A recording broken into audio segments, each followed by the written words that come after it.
Welcome, welcome, welcome, ladies and gentlemen, to another edition, to another installment of Hashtag Fade to Black. I am your host, Donnella Monteboris, here with my dog, my brah, Beast Johnson. Beast, how you doing, man? Good. Man, Tired, but I'm good, man. I'm telling you, I am so ready for this week because I think it's a long time coming. Cash App Week, ladies and gentlemen. I'm going ahead and have that strolling down at the bottom.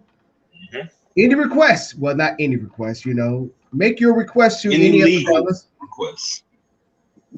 Legal. Any legal I like that. requests? I like that one. So as it strolls down the bottom, this is going to be strolling down for the entirety of the show. So topics, we're gonna switch it up a little bit for this show. We're going to talk about two topics today. We're going to talk about the stimulus check. Yes, ladies and gentlemen, the COVID relief bill has been approved. So y'all should be expecting that $1,400 check soon. So we're going to talk about what people are going to be doing with it. And then we're going to talk about blacks supporting blacks. It's always been a big issue in the black community, but we never talk about what can we do to help build one another up one by one. But we have to jump into our opening statements. And Beast, sir, my bro, Yes, sir. the floor is yours.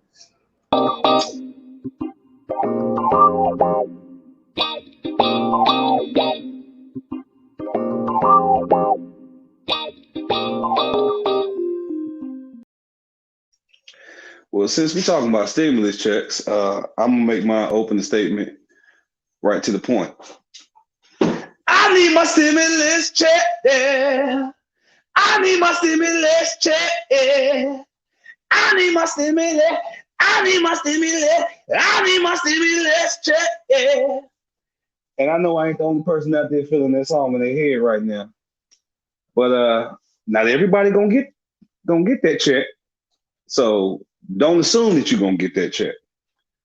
And if All-Star Weekend has showed us anything, it has shown us that you can't assume on no handout to come when you want it. So yeah, if you get that money, be blessed, be happy. Don't be cocky. Don't be out here bragging either. Because a lot of folk that think they're gonna get that check ain't about to get that check. So all you doing is setting yourself up for a nice old-fashioned robbery. But with that being said, I hope everyone had a very well and pleasant and fruitful weekend. I yield the floor for my opening statement, and let's enjoy this interesting show we have lined up for today. And interesting it will be, Beast Johnson. First off, I'd like to welcome everybody from the Twitch family. We are officially on Twitch. So anybody who's tuning in for Twitch, please do not hesitate to comment or send your Cash App request to one of us. My opening statement goes like this. I want to shoot out to each and everybody for supporting the show. And a lot of new things are coming to the show as well. So as of right now, here's my first breaking news. I didn't even mention this to Beast, so it's probably going to be a shocker for him, but he's probably going to agree.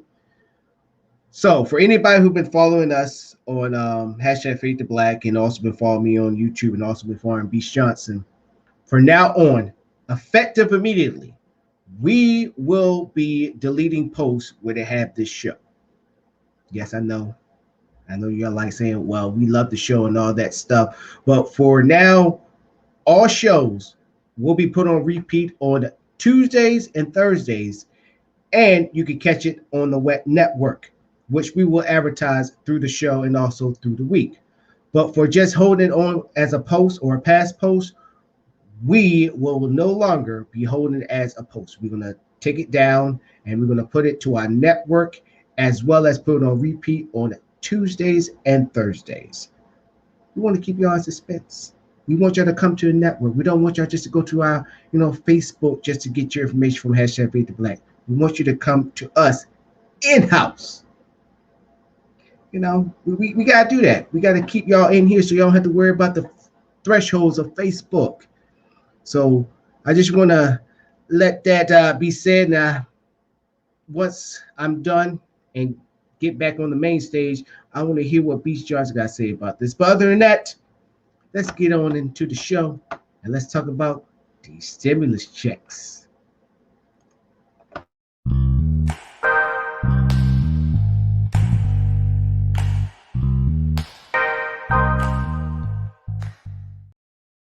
But please, before we get started, before I get your take, I finally got my lights.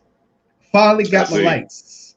Finally, I'm gonna tell you what lights I've been using, ladies and gentlemen. They are a lifesaver because my favorite section in Target and in all of the stores is seeing it on TV. Oh yeah, Ladies and gentlemen, these are a lifesaver. If you've been watching the show for the past couple of weeks or for the past couple of months and realize why my lighting been pretty good, it's because of this. But as you can see, obviously, I'm not going to have it flashing at the camera. But I don't even have it on right now because I finally got my lights. Probably don't even see it. You probably might see a little bit of a difference because the issue is with these lights here, ladies and gentlemen, is even though you can have it plugged in, it will dim real quick. Like the lighting is good, but then as the show progresses on, the lights start to get a little dim, dim, dim. But they do the job. I will say that they will do the job.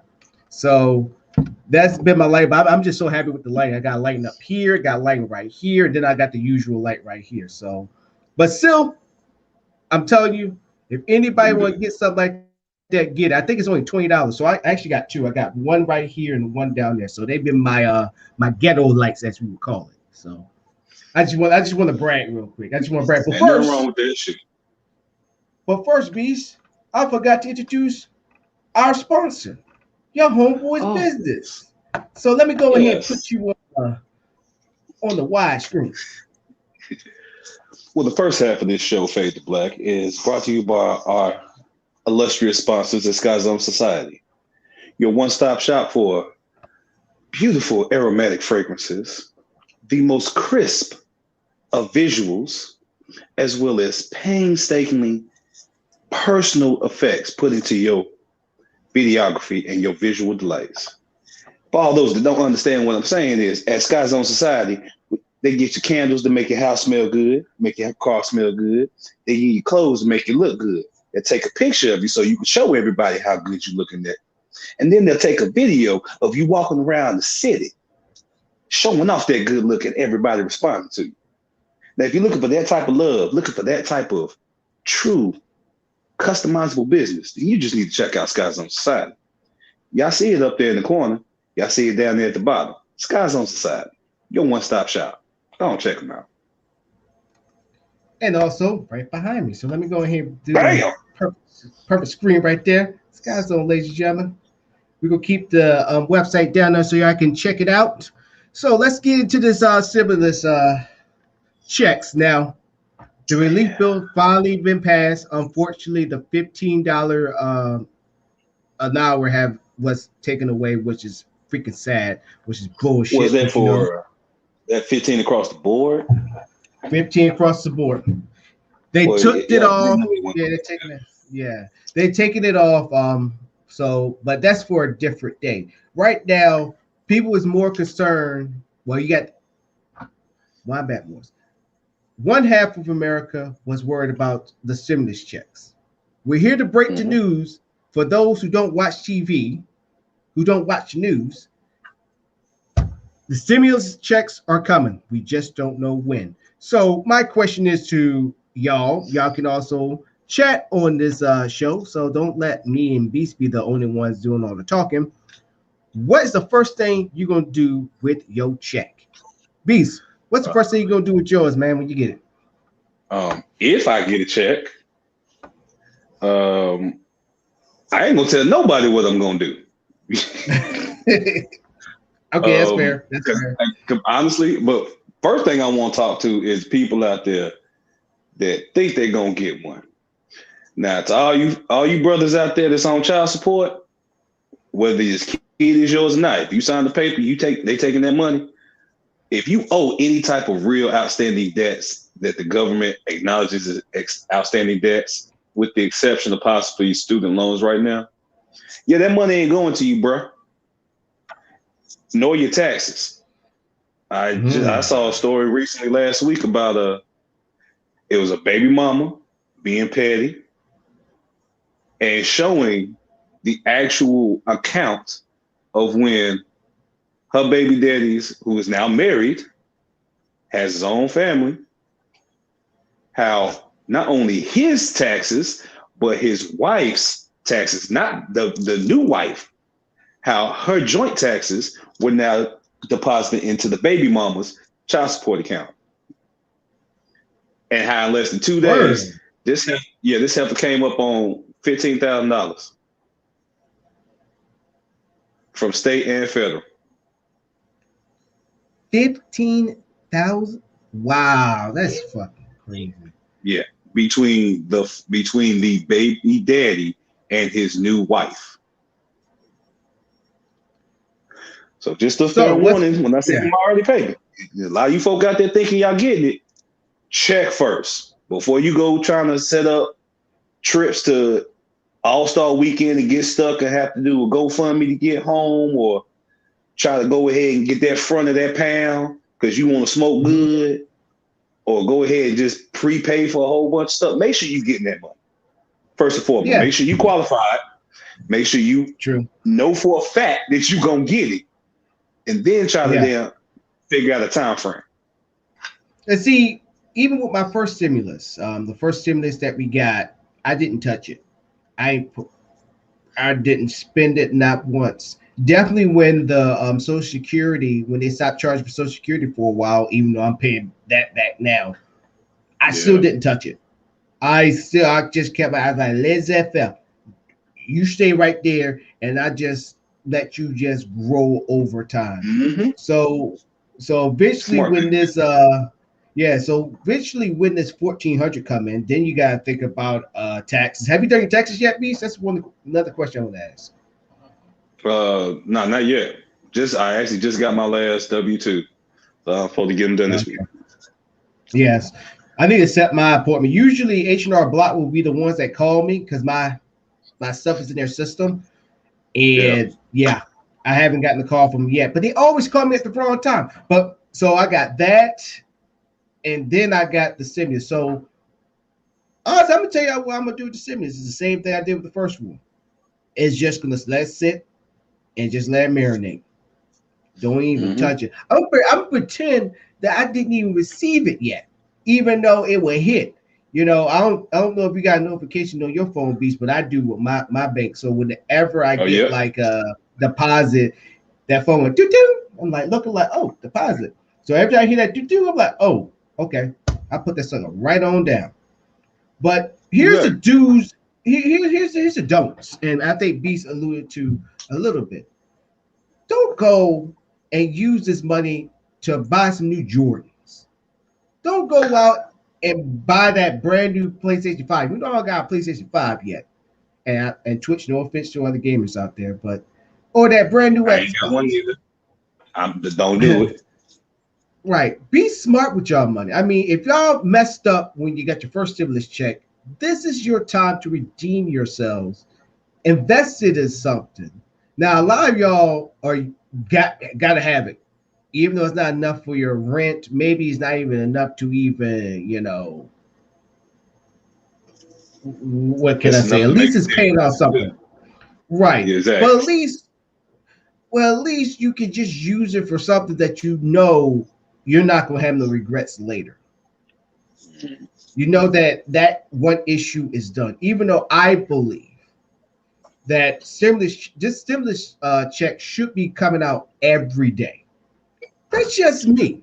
I think that's not even I think. I believe that it is right that you got other countries that's going through the same exact thing, may not have the much of a depth toll as we do, but they get paid every single month.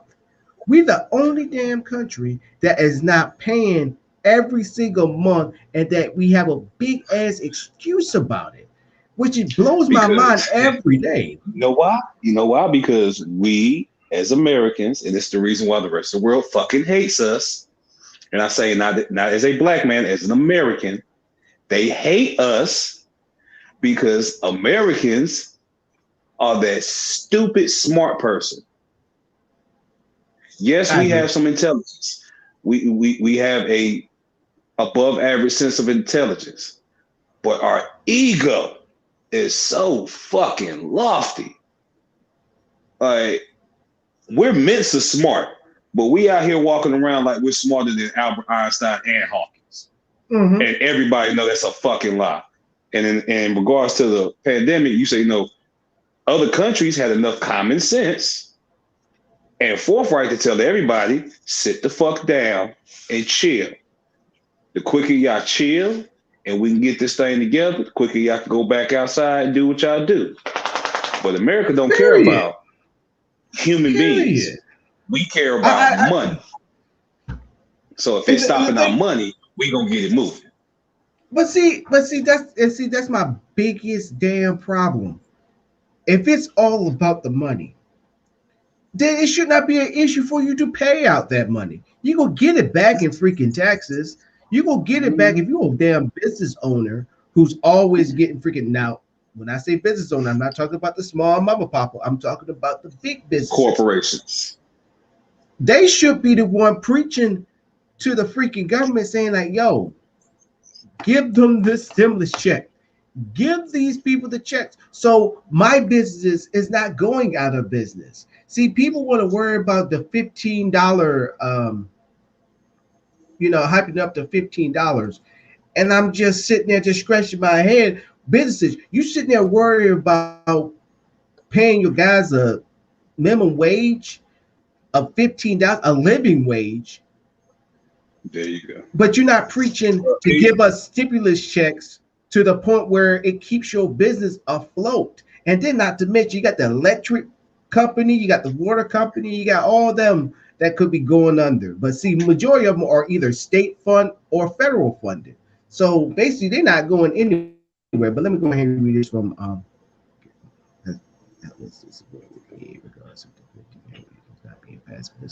mean, what Keith is saying is right. Able to spend money. Yeah. I mean, that's exactly right, and that's exactly what I'm saying.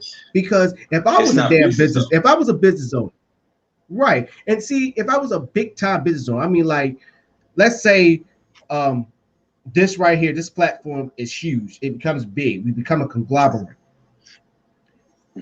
and something like this happens again.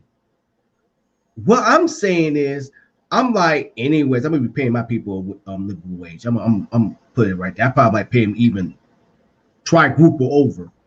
But I will be telling Congress with my super PAC, I will be telling them, yo, if these people need a damn stimulus check, get them paid every month.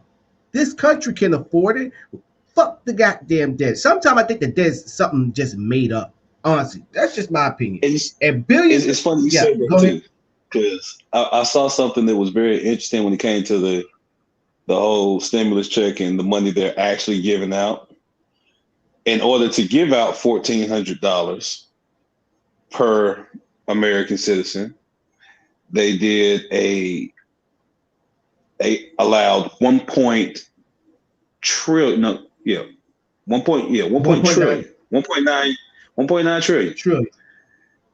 Now, going 1,400 to everybody that's currently in America, it would still not even get halfway to that amount. So even if they gave everybody, legal, illegal, in America, $1,400, still wouldn't even get half of that 1.9 trillion that they allow. So where's the other side of that money going to? Because 1,400 sounds a lot, but in respect to 1,400, but the whole nation still only gets less than 700 grand altogether. So also in this bill, it's going to programs, it's going to unemployment, but that does raise up a good point. It's like, okay, I know that 1.9 trillion, I know it's going to all these programs, but what is left over? What is left over? Mm-hmm. I mean, majority of this money is coming from the Federal Reserve, which hopefully, knock on wood, that we don't go through inflation again. That means they got to print more money, and that makes the dollar even worthless. People think when you print more money, that's a good thing. No, that's a terrible thing, because the dollar is not going to be worth what it was 2 days ago if more money is being created. But even with that, this is why the minimum wage need to be raised.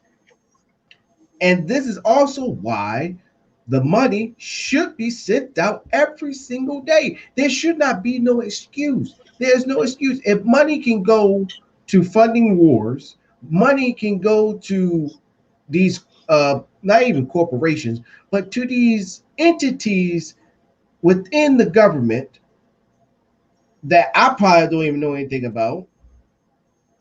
Why in the world can money be invested? Oh, take that back. I do know these entities. Remember how they bailed out the banks? They bailed out Wall Street with Mm-hmm. tax money. They they bailed out the banks. They bailed out the freaking the auto They industry. bailed out all their financial institutions that assured them continual profit. Mhm. You do not And once gain again, continual let's profit from building the minimum wage and allowing. They don't look at it as if everybody's making a livable wage, if everybody can afford to pay their bills on time on the first, before the fifth, Mhm. and still have money for the rest of the month, they don't look at it as like, well, that gives them more affordability to the more money people have, the more affordability we have for randomness. As middle I America, mean, if my bills are paid, if my rent is paid, if all my utilities and everything is called up, and I randomly see a sale, I can invest in it. If y'all just want to throw a sale out there just for the shits and giggles, everybody got a livable wage, they're going to invest in it. They're not going to look at it like, how long is the mm, sale? And then try to match it with their pay. Where it's gone, the sale's over by the 15th, damn, I don't get paid till the 17th. Or mhm. 15th, where I get paid that Wednesday on the 13th. I take care of, Yeah. go ahead and pay my rent, pay my lights. I pay a little bit on this bit. We shouldn't have these type of conversations. We shouldn't say I can pay on or I'll just pay None, this. none. It should be I mean, everything taken care of. it's like Bet.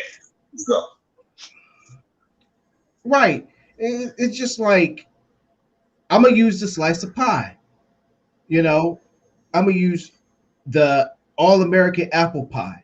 It's like me complaining just for you just to get a crumb, just a piece of the crust, and I'm sitting here getting mad and getting pissy about it. And McCary bring up some good points too, as I put comments up on the screen. But you got people complaining about a crust. It's not even like people who want the whole damn pie, but you're the only one that got the whole damn pie. You complaining about a crust, and you think just getting a piece of crust is taking the whole pie because it's part of the pie. It makes no sense to me. People want to say that this country is full of milk and honey, and then I just keep thinking to myself, when you say this country is made of milk and honey, who owns that milk and honey? Who got it in their possession? Who the ones that got it in their refrigerator? But if I just ask for, you got that one neighbor that come over there, ask for some sugar and all that stuff, Yeah. and I'm coming over there just asking, hey, can I get a little bit of, can I get a cup of milk, or can I get a cup of honey? And you up in the uproar like, no, my milk and honey, mine, and you just asked for a cup, maybe a cup of both or one of each. This is what this country has gotten to. Yeah. And It's and unfortunate. it's crazy. I mean, it's crazy and it's insanity to me when I hear people sit there saying, I want my stimulus check, as Beast was singing. Beast, go ahead and sing that song. Go ahead and sing. I need my stimulus check. I need my stimulus. I need my stimulus. I need my stimulus check. Shouts out to the man that did that. That man was singing from the soul. Yeah, heck yeah. Yes, he was. And see, you got a lot of people just worried about stimulus, but they're not even understanding what this COVID stimulus relief bill had up in there. And Mhm. that's the part that sickens me. It's sad, and this be the same exact people that sit there, mope, complain that the government don't listen to us. voting don't count, voting don't matter. But now all of a sudden, now you want your stimulus check. Where do they do that at? I'm gonna use Beast Johnson. I'm gonna use only in Beast America. Johnson. Only in America. Only in America. Yeah. I'm gonna use Beast Johnson's I'm gonna use his job for example. Just like having somebody who barely comes to work, or when they come to work, they don't do much, but they expected to get the full benefits. No. Since we talking about jobs, yes, at one of my jobs, it's actually set up like that, to where they give benefits or stimulus checks after good work. So after a certain amount of time, they'll go through, check everybody's work history, their productivity. And right before I got there, they gave 2 girls that had been there a little over a year, they gave them $1,500. They gave my homeboy, only been there a couple months, $500. Just extra $500 here because you did your job. Now, mind you, there's another brother there. It falls wrong on the same lines as what you said. Don't come into work, really. You come into work, don't do nothing. You're the slowest one out of everybody. You're slower than molasses going through a sippy straw. And then, but like you said, that same individual will fix their mouth and want to ask other people, well, how much was your bonus? Or my bonus was only X amount. Did you get that? No, because they know good and well what they got is not the full amount, and then because they know I didn't deserve this money. Nope. It's just really free money.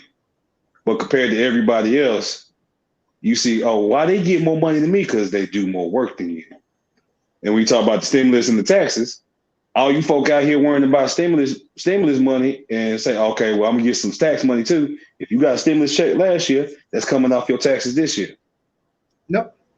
And that's why I so yeah, even if you get that money, so that's what I'm saying. Even if you get that money, that's cool for the present. But come next year, cool.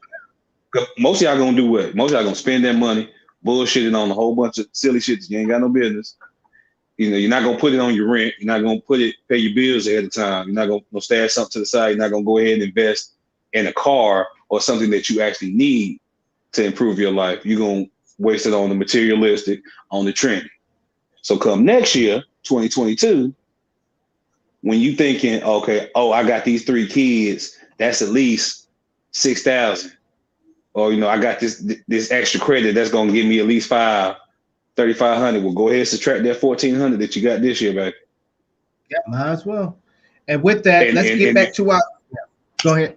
Go ahead. I was about to say, any stimulus check that you got, subtract that from what you think you're gonna get this year, and that's what you really gonna get. But don't assume just because everybody's they're allowing everyone to get money, that everyone will get money and get the equal amount. No, funny thing is, you mentioned that. Then we're gonna go to break. Teach actually brought that up. She was asking us, did we get our stimulus check yet? And we were all saying no, because now they saying that's going to be like you was talking about, Beast. That's going to be deducted in your freaking tax return. So, but that's as well as increased. Yeah, like in my case, for people like me, I didn't get either one of the stimulus checks from last year. So when I do my taxes this year, it's going to be regular. I get extra money. Oh shit! So because they're going to ask you if you did not receive your stimulus check from last year, the 2 from last year. So if you didn't get that 2,000 or 1,800, that's going to be on your taxes this year because that was the whole deal anyway.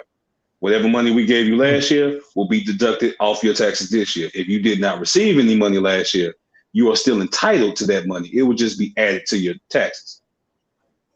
Well, let's go ahead and get to our corner because my heart's kind of breaking after hearing that. I shouldn't have brought that up, but I'm happy I did. But other than that, let's go ahead take this commercial break and we will dive much more into the stimulus checks. Yeah, now you got me saying good grief. Stimulus check, yeah. Because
And like that, ladies and gentlemen, we are back. I am your host, Donna Alabarte Morris, here with my bruh, Beast Johnson. It is hashtag fade to black. Now let's go ahead and let y'all know this is Cash App week. So we are accepting requests as it continues to scroll at the bottom. And also sponsoring this half of the show is Sky Zone Society. So let's jump back into the 70s check. So I actually saw a video that actually went viral during the first round of stimulus checks last year. Was when this one woman, she went and she cashed her check, and going back to what your story about the baby mama, she thought it would be cute to record herself with this new stimulus money that she had on her phone. I wish I could show y'all the video, but Facebook kind of, you know, how they Fucking be. nut. But yeah, so basically, this woman was flashing her money. First of all, before I continue with the story, y'all probably know what I'm talking about. For those who don't know what I'm talking about, this is one of the things you do not do. Is after you cash your check, you go in the parking lot and you flash your cash. One thing that my dad taught me is to never flash your cash in public. Never show one. I was told never show what you got. Never show your hand. Yeah, never show your money. He said, I don't care if it was $1 or $2. You never show your money because somebody, and knock on wood, thank goodness I listened to my father, but there are times where I actually showed my money. Somebody's going to test you. It could be the person that could be looking rich to the person that could be looking raggedy as hell, or somebody that could be looking regular as you. Is going to be looking like, those dead presidents looking kind of lonely. So she flashed the cash. She's recording it, I think, Instagram or whatever. And next thing you know, as she sit there bragging about her stimulus check, shoot, snatch. I have never seen a clean snatch ever like that before. Definitely when it comes to money, because she had it all fanned out just like this. And next thing you know, this dude just swiped it, no dollar. Ladies and gentlemen, you can go back on that video. No dollar left. None. That man's hand, not one. Because usually when you try to snatch some money, a couple dollars here and there will like fly all over the place. Nope. This guy just shoot.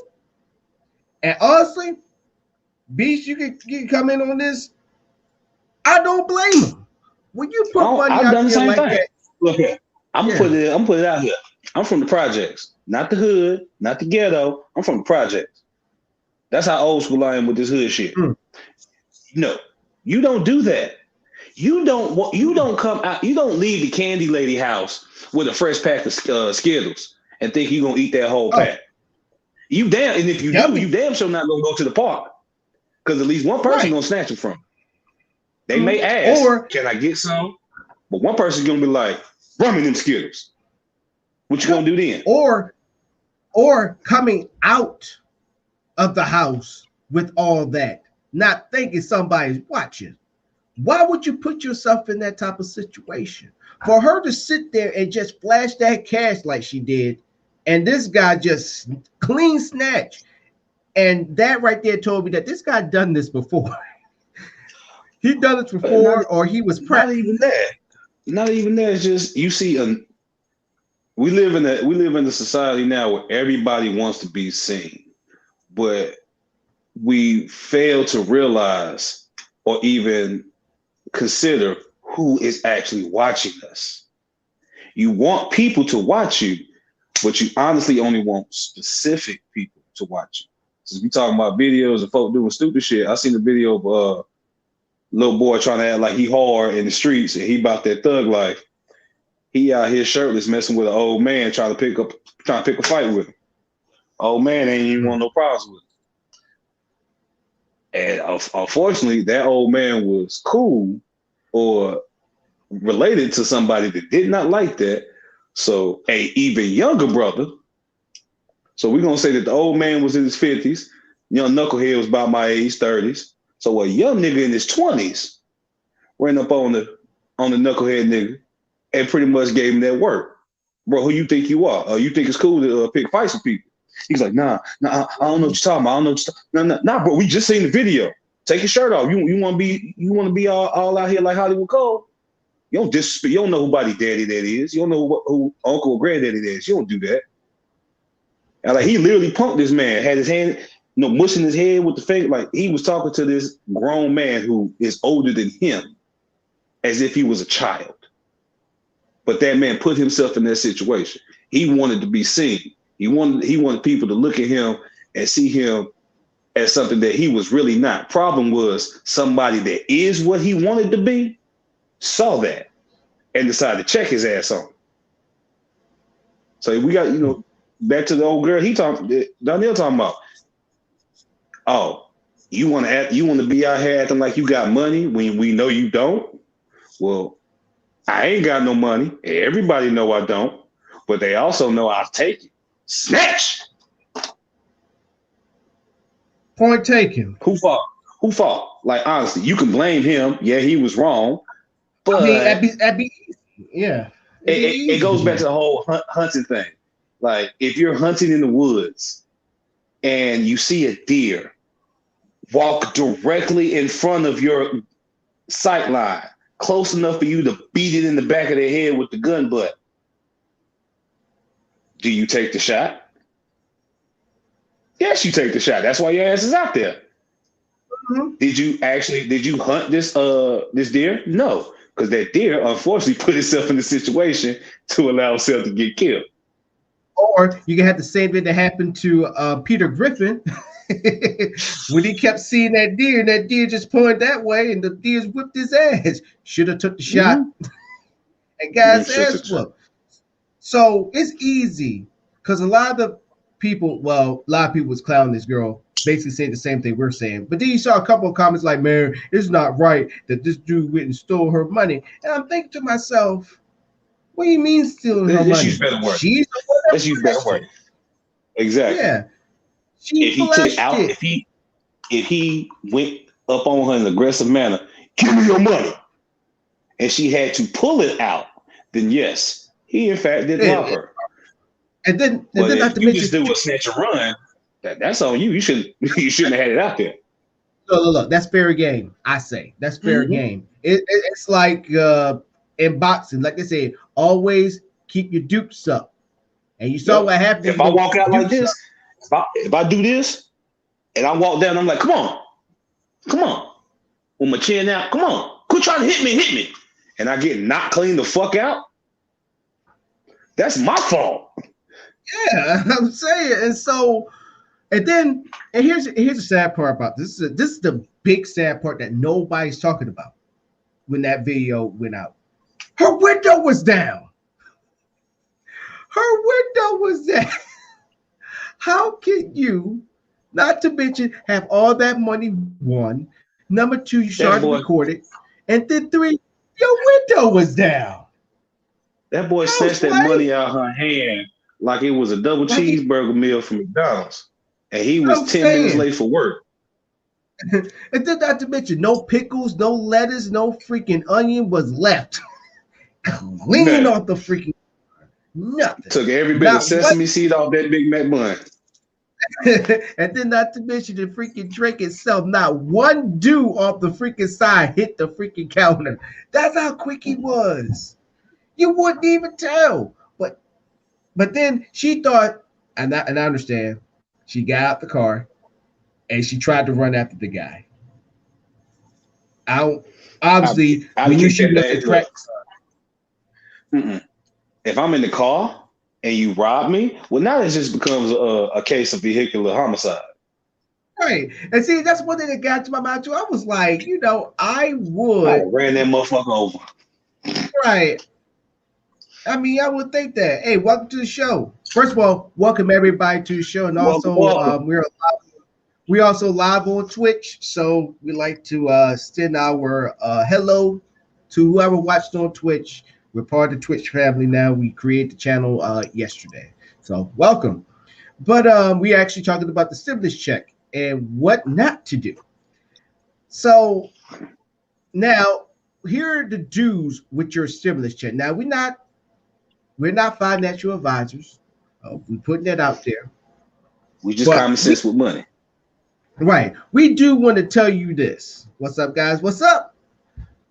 But there's What's one thing we up? want to. This is one thing we want to tell y'all to do. What to do with your money? Number one, like with me, I'm putting it in my account like I did with my last stimulus check from last year. I just kept it in my other account. Don't even touch it. You know, just pretend I didn't even get it yet. Even when people ask me, "Did you get your stimulus check yet?" Man, I ain't got that mess yet. I'm still waiting. I'm broke, baby. Right. And so, or you got a lot of families out there, that needs clothes, that needs food. Definitely our folks down in Texas. I don't think we brought up what happened in Texas too much in the show. My blessings goes out there to them and what they had to go through. So when they get the stimulus check, they're definitely it's gonna be a blessing in disguise for them because a lot of them is probably gonna be going for their down payment on fixing their roofs. Probably gonna be some money for Well, them to get hopefully, drinkable water. Yeah, well, hopefully drinking water and going to the yeah. groceries, get some groceries and stuff. As far as like the damage, I hope, this is just the southerner in me, because I remember when the tornado hit my area and it was really bad. Like several homes got completely destroyed, and even to this day, we just now finished the restoration on about four of the houses up the street from me from the tornado 2-3 years ago. And this was done for free by local contractors. They came in and was like, we're gonna help get y'all right. We're gonna fix your roof up and everything. Most of it, tax deductible, whatever, but I do hope that kind of spirit is in Texas as well. So when y'all do get your money and can get back out to somewhat normality, y'all help each other out. Yeah. Miss Laura want to know what's happening here. So basically what's happening here is we're giving our suggestions on what to do when your stimulus check come in. So my suggestion is just keep it in your account or in your other account and pretend like you never got it. And then we just was leading on about what's going on and what's happening in Texas. So yeah, I agree with you, Reese. And then also, yeah, I remember a tornado came through Greensboro. That's why I say from the South a lot, because tornadoes definitely with global warming. For a lot of y'all who don't believe in global warming, I guarantee a lot of people in Texas believe that shit now. They already got hit in Houston last year, and now they're getting hit with this freaking ice storm. I guess y'all believe in global warming now. So Global warming and the HART program. yeah, so you're gonna bless me. So with the stimulus check, I don't know why. Damn it, Beast! Now you got me want to sing that damn song. God damn. Because it's in everybody's heart. Yes, it is. So we just don't want y'all to spend it on dumb crap. Don't get no Nikes. I said earlier in the show. Don't get no Xbox. Give it for. I always say this. I want to buy something that lasts. Now, I'm not talking about a car or clothes. I'm talking about something that I'm not going to regret later. Where if I get groceries, that's going to last. But if I just go to the grocery, just get one thing, I gotta make it last. What's a milking 2 boxes of cereal is going to do for me? What is 2 boxes of Hot Pockets, well, at that time, the single life, how long is that going to last me? See, these are things you got to think. Definitely when you get older, when you get wiser, and definitely when you have kids. Now, I know people that's start on this, paying for more stuff by yourself. right, and so I know people that's watched the show, you probably got kids. Now, not only your mouth to feed, now you got to feed either your spouse and your kids. You got to feed all of them. Now you got to account for that. You got to account for, they like juicy juice. Then you got to account for your wife or your husband. They like Hot Pockets. My wife loves carrots. I mean, you got to account for the age. Yeah. A 4-year-old, 4-year-old eats just as much as a 17-year-old. Mm-hmm. And people don't Actually, understand. both of them eat the most. A 10-year-old to 12, maybe. But a And small child and a teenager, oh yeah, they're gonna clean your fridge out. And see, we got some ladies up in the chat right now too as well. And ladies, y'all understand too. Y'all, when y'all have babies, I don't know if y'all have kids. When y'all have babies, y'all appetite is up here. So now the husband got to worry about damn. Not only I got to feed my wife with her cravings, I got to worry about that baby too. And what makes it even worse if y'all already have a kid and she about to have another one. So it's like damn. But now let's turn the other way too. That one pregnant wife that got that kid, single mom, now she got to worry about, damn, I got to feed this mouth, then my baby's mouth, now my baby mouth right here.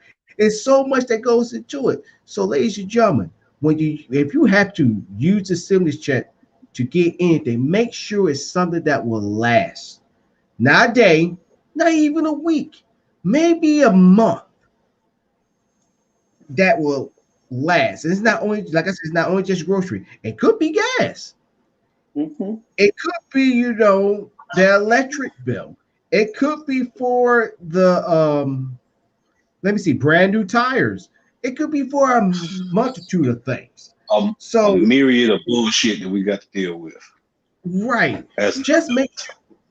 I just say this: make sure when you get something, number one, that it lasts, and number two, you're not regretting that you're getting it. So if you try to put a down payment on a brand new Chevy Silverado or a new down payment on an F-150, and you got no food, no water. Yes, I said water. That's that country that's coming outside. You ain't got no water. or you in Texas and you don't got no down payment on fixing that roof. Guess who's to blame? That's on you. Yep. Definitely youngins that is getting up in that age where they got their own apartments. They got their, that they living in the dorms and all that stuff. Don't sit there and buy tons of damn nasty ass Papa John's. Yes, I said nasty ass Papa John's. I can't believe one time I ate Papa John's because I wanted an alternative. Ugh. Even that new one, that new thin one in the cheese. Oh my goodness! I can only think of maybe one time that I've actually eaten Papa John's. Well, I won't say eaten. I remember picking up Papa John's, but I didn't order it. And I was smoking, so I can't tell you for sure if I actually ate it or not. I'm not gonna try to sit here and lie. I remember we was there. We picked a piece up, but I ain't gonna say if whether or not I ate it or not. So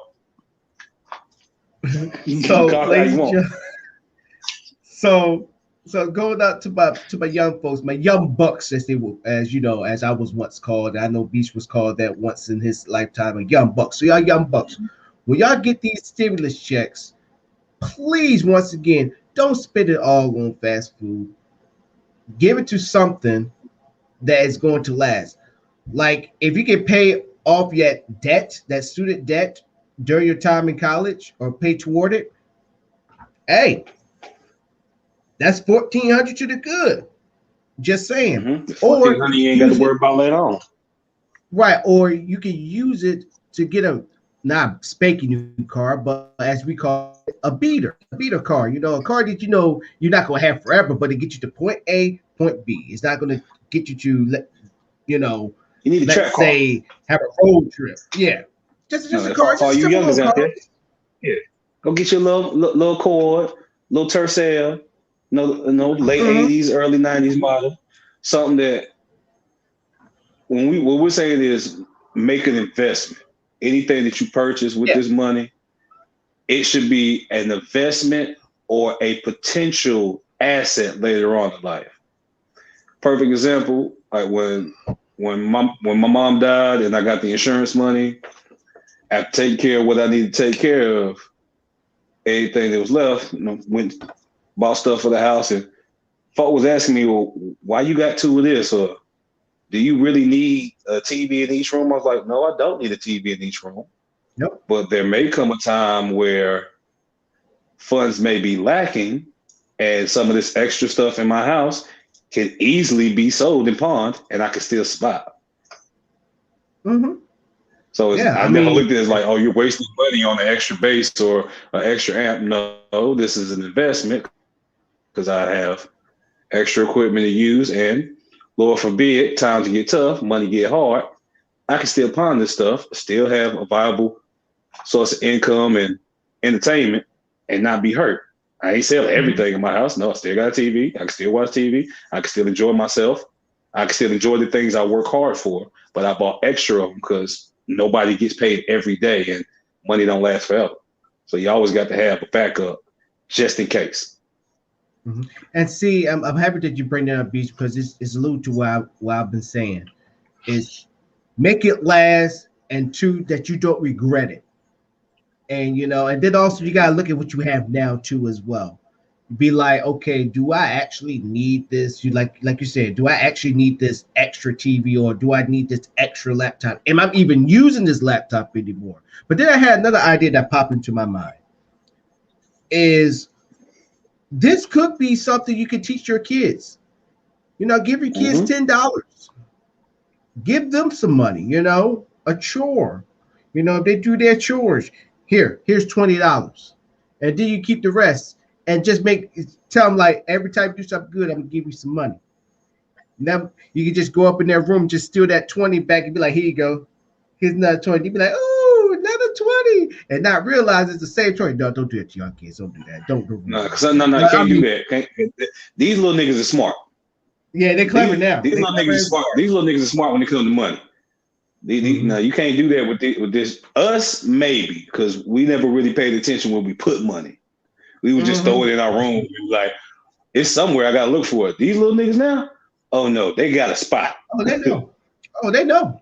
Pull up in their damn. You think they put in their shoe box, but they actually put it in their shoe. You be like, you give them that 20.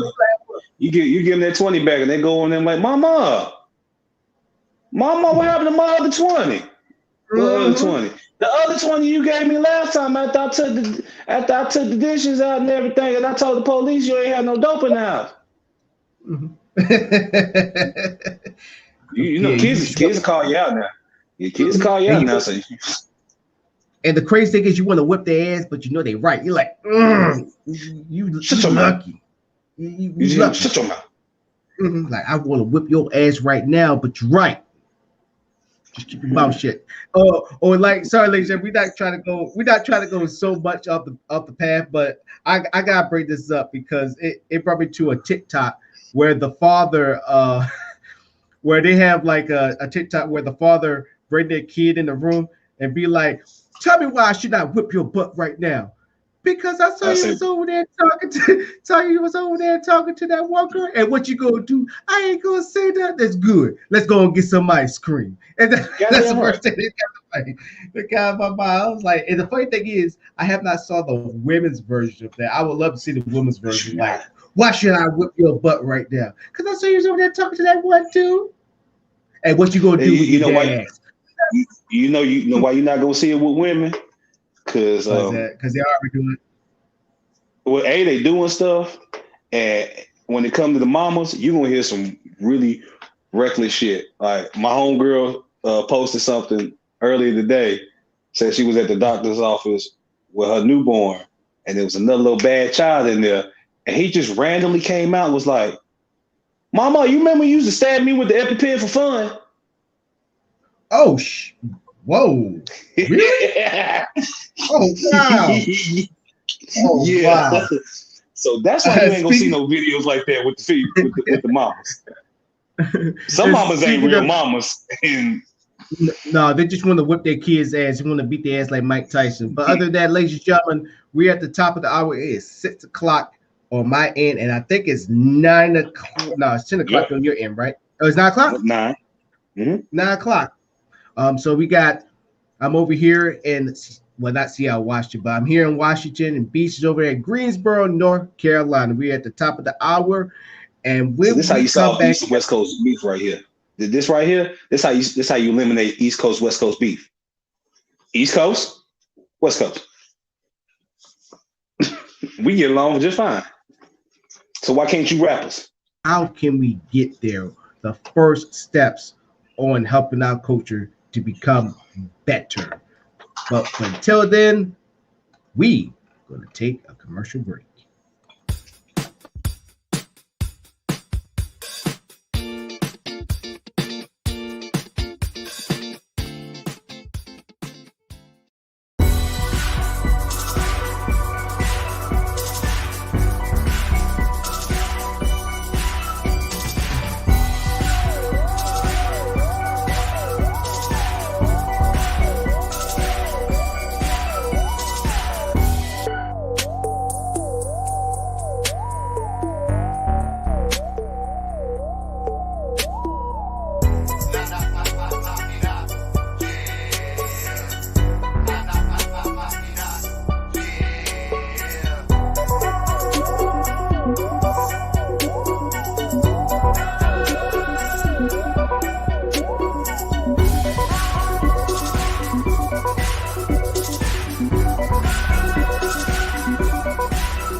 Ladies and gentlemen, just like that, we are back once again. This is hashtag Faith to Black. I am your host, Dallin Monte Morris, and I'm here with my brah, Beast Johnson.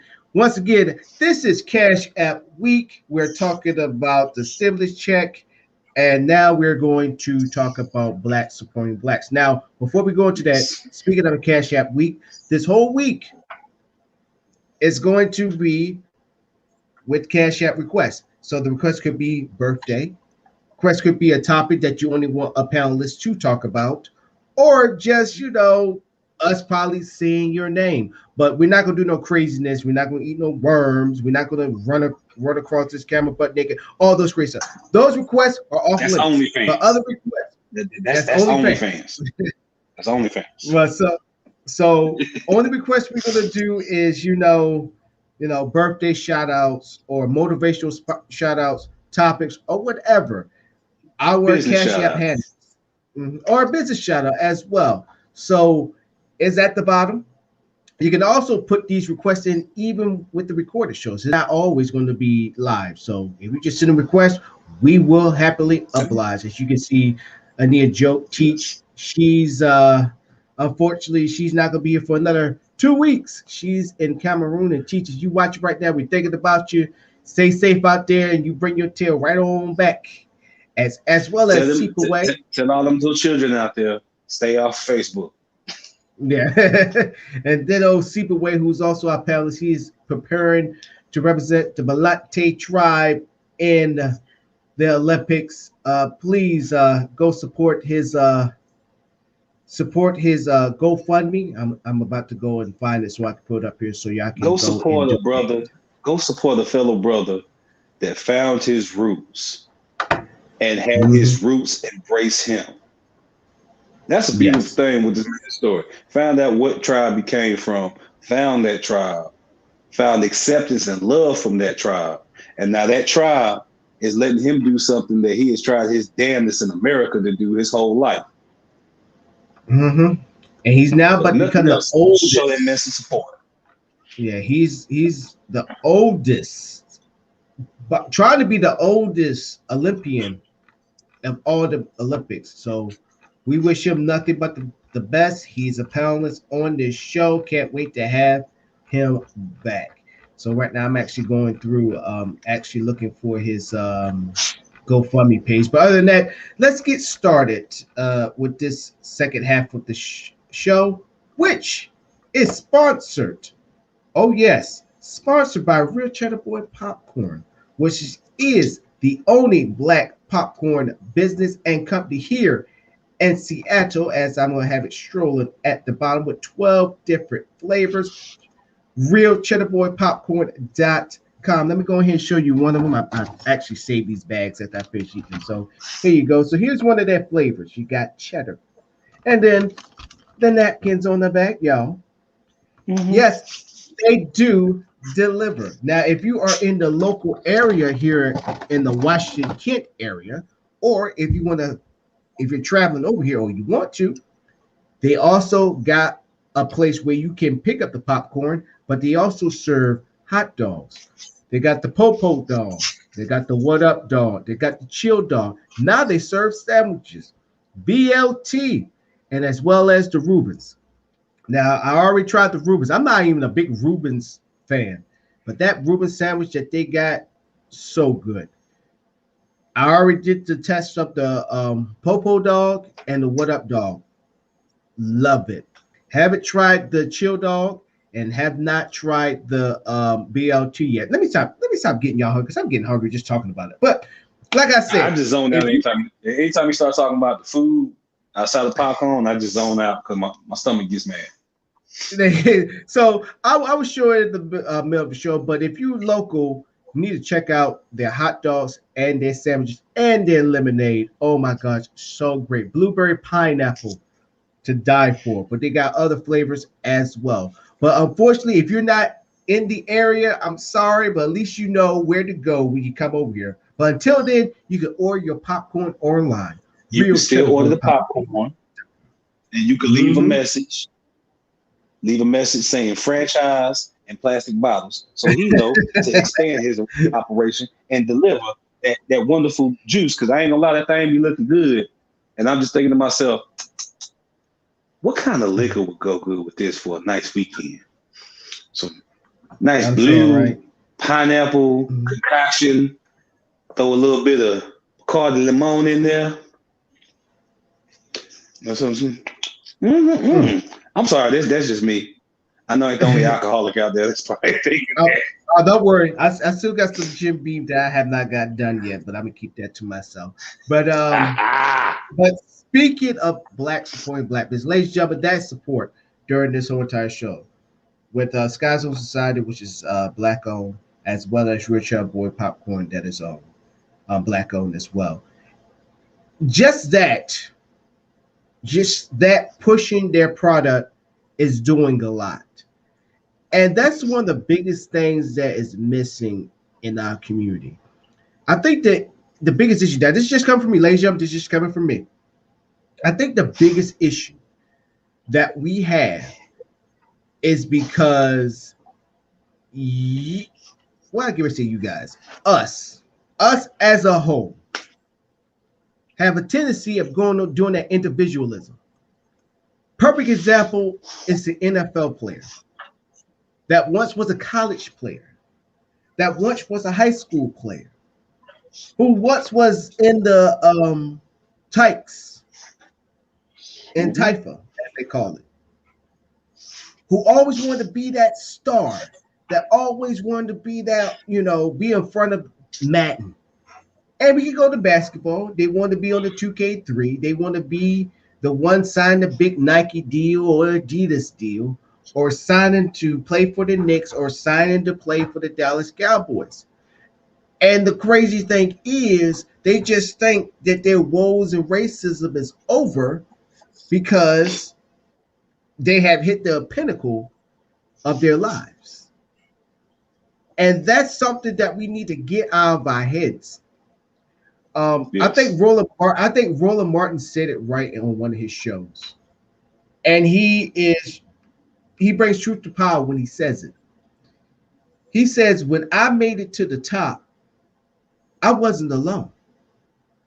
And what he mean by that is, he say he brung up people with him, which he has a track record. And lots of people can say whatever they want about Roland Martin. They can say whatever. This man have opened doors, and he started from nothing when he came to YouTube. He was already a household name, but when he quit the show, when his show got canceled on TV One, and then he went to YouTube, it was a slow start. But look where he's at now. But one thing I can say about Roland Martin that nobody can take away from him, he had brought people like Angela Rye.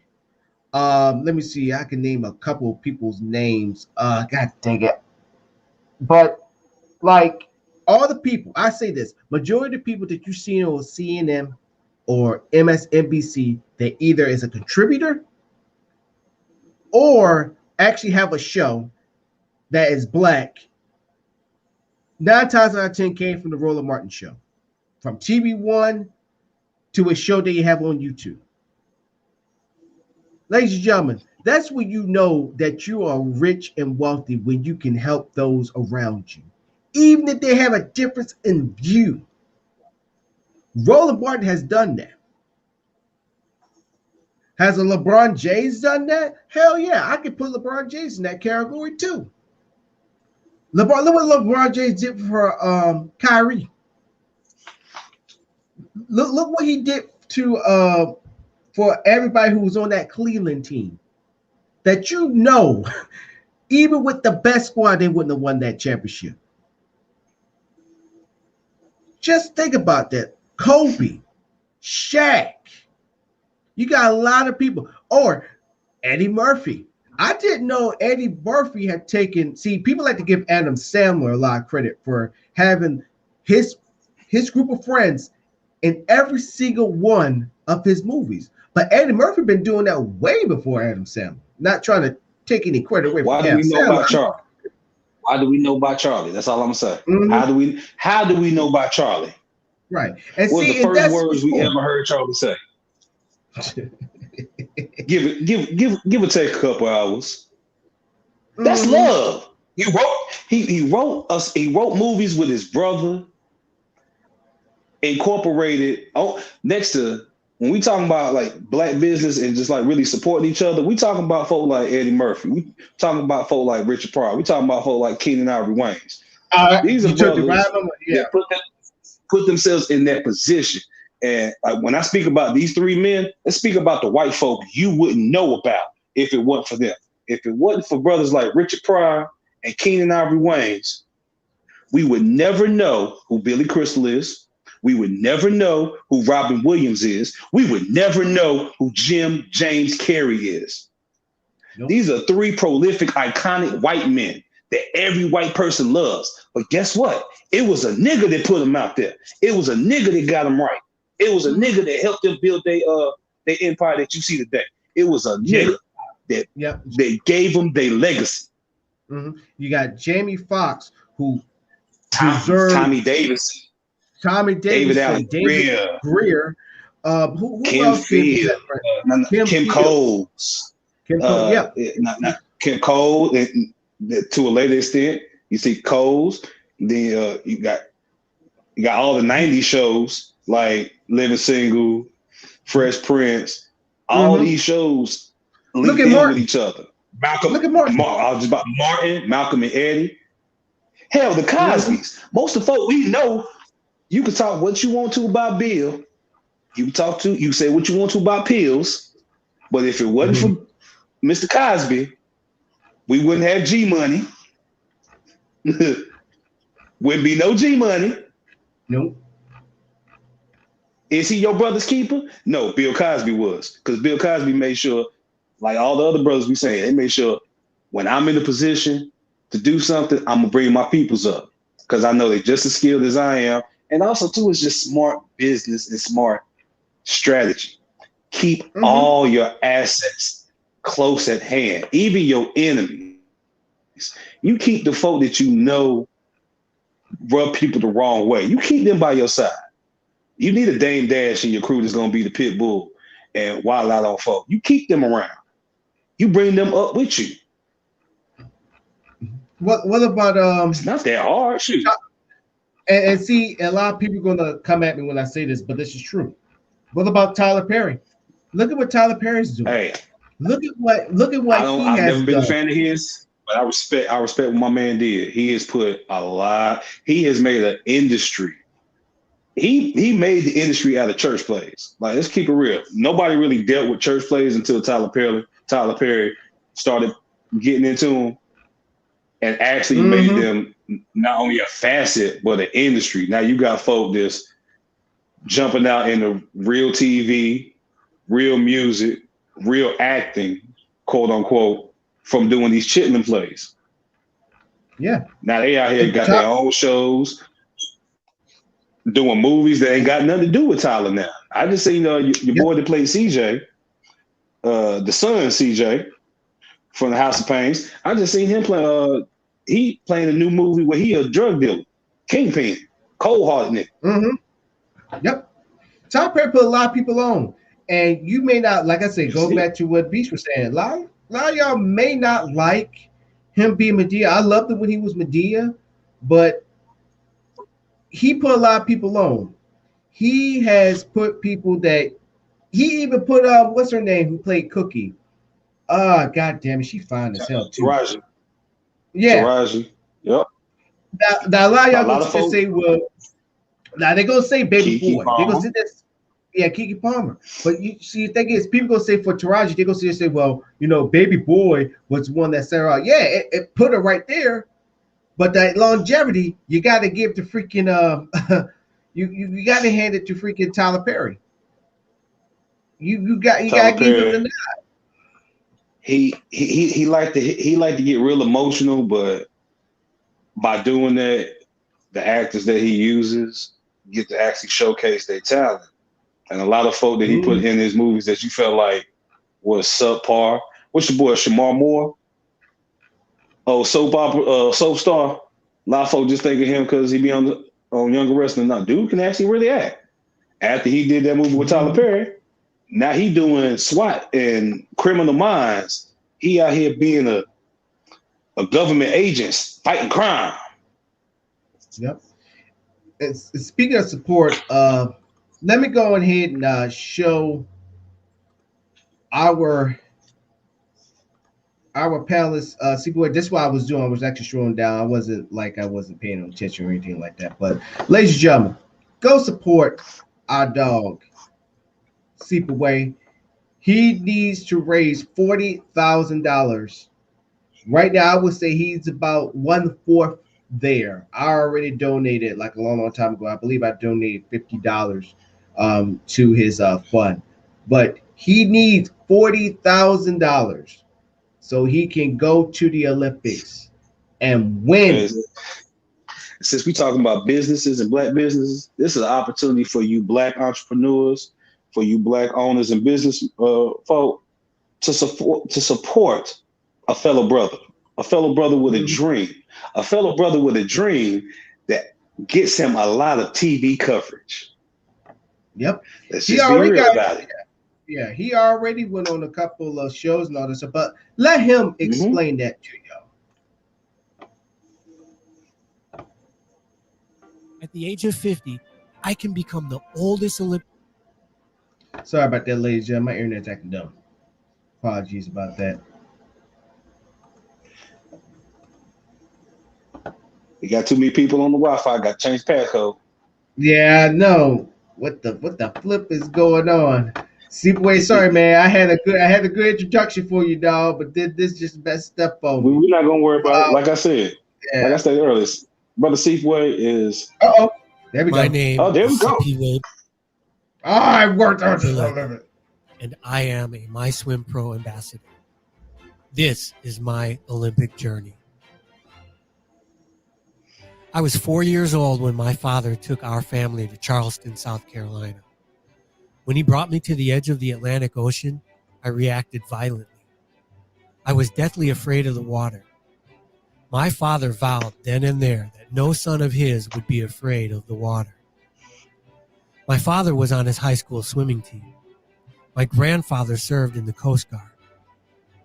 Family legend claims that my great-great-great-great-great-grandfather was one of the best swimmers as a boy in his homeland in Guinea-Bissau. When my foot touched the water in Charleston, South Carolina, the spirit of Brasa and Chabra entered me. I would swim back home. I became a state champion swimmer at the age of 10. By the time I was 12, I had won every race in the Midwest. In 1989, as I headed off to my freshman year at Yale University, Joliet Jets coach Mike Brochek identified me as one of the 4 or 5 senior swimmers on the team who could possibly qualify for the United States 1992 Olympic team. In my freshman year, I set Yale records, and in my sophomore year, I became I was getting the good. first African American on the first team All Ivy League. I was Good golly the gee. 22nd fastest swimmer in the United States. Look at this nigga, 50 years old. And looking. I am mad right now. Year. Same I here. was a long shot, but I had hope. And the Out here internet looking is like the random black lifeguard. Seafway look like the random black lifeguard from Baywatch. Let's continue. At the U.S. Open Swimming Championships in Oh my God. Minneapolis, Just posing. Let's I ain't gonna get lie, like I'm very aside from everything else, physically, I'm proud of my man's right here. 50 years old, small kids, he out here looking like that. I'm 37 and I'm feeling some kind of way right now. I don't know what the word. I guess It's Mark Zuckerberg. I know. I'm They in don't shape want us in to- this round. They don't want us to uplift no black brother. They don't want us to uplift no black brother. That's all that is. Now, I think my conspiracy hat's on right now. I usually don't have this issue with the the dream with was the over. It's internet, like negative, they this, play ladies through. and gentlemen. It's positive. They're gonna stop it. Look, because they even got on pause right now. Yeah, let's In give it 2011, another try.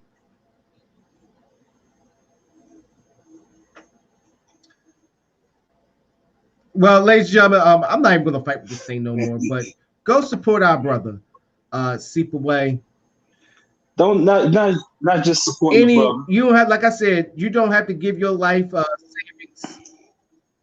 Help him achieve our goal. Supporting a fellow panelist. Yeah, not even our panelists. Help him achieve a new goal for blacks. I like that. Help him put black people on one more greatest list.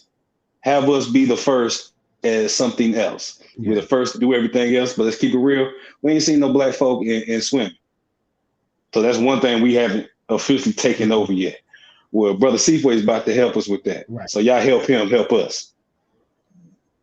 We can go from a chocolate city to a chocolate nation. Right. Oh yeah, I love that chocolate city. I love that analogy. So, ladies and gentlemen, like I said, unfortunately the video is not working, but go support our fellow panelists on this show and help him to conquer this dream. So I'm gonna have it up here a little bit more, but like I said, it ties into black supporting blacks. Like I said, I just think that we just fall in too much into that individualism, where if we just think that since we made it and you didn't, you done something wrong. Now, I'm not saying there's not a little bit of truth in that, but if you're going to make that your entire truth to why I'm successful and you're not, that's the issue.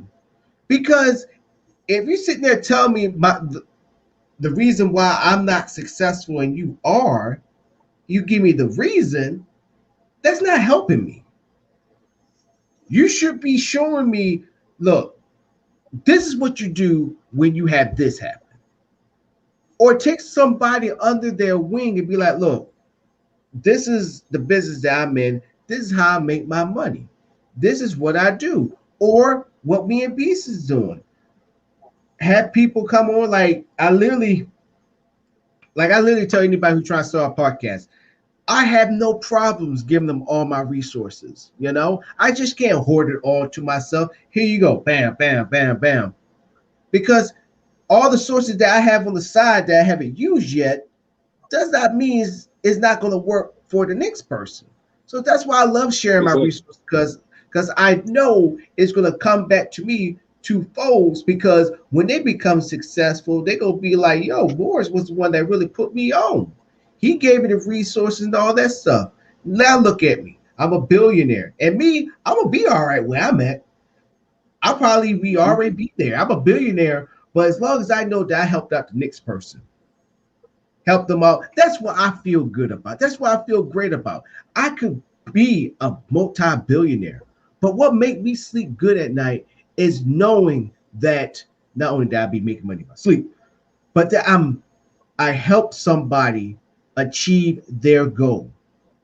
That somebody is doing the same exact thing that I'm doing, sleeping well, just laying down and just saying, man, it feels good sleeping in this nice, comfortable bed. Or somebody who took my advice, sleeping well, knowing that I cannot wait to get up and do all the things that Morris taught me.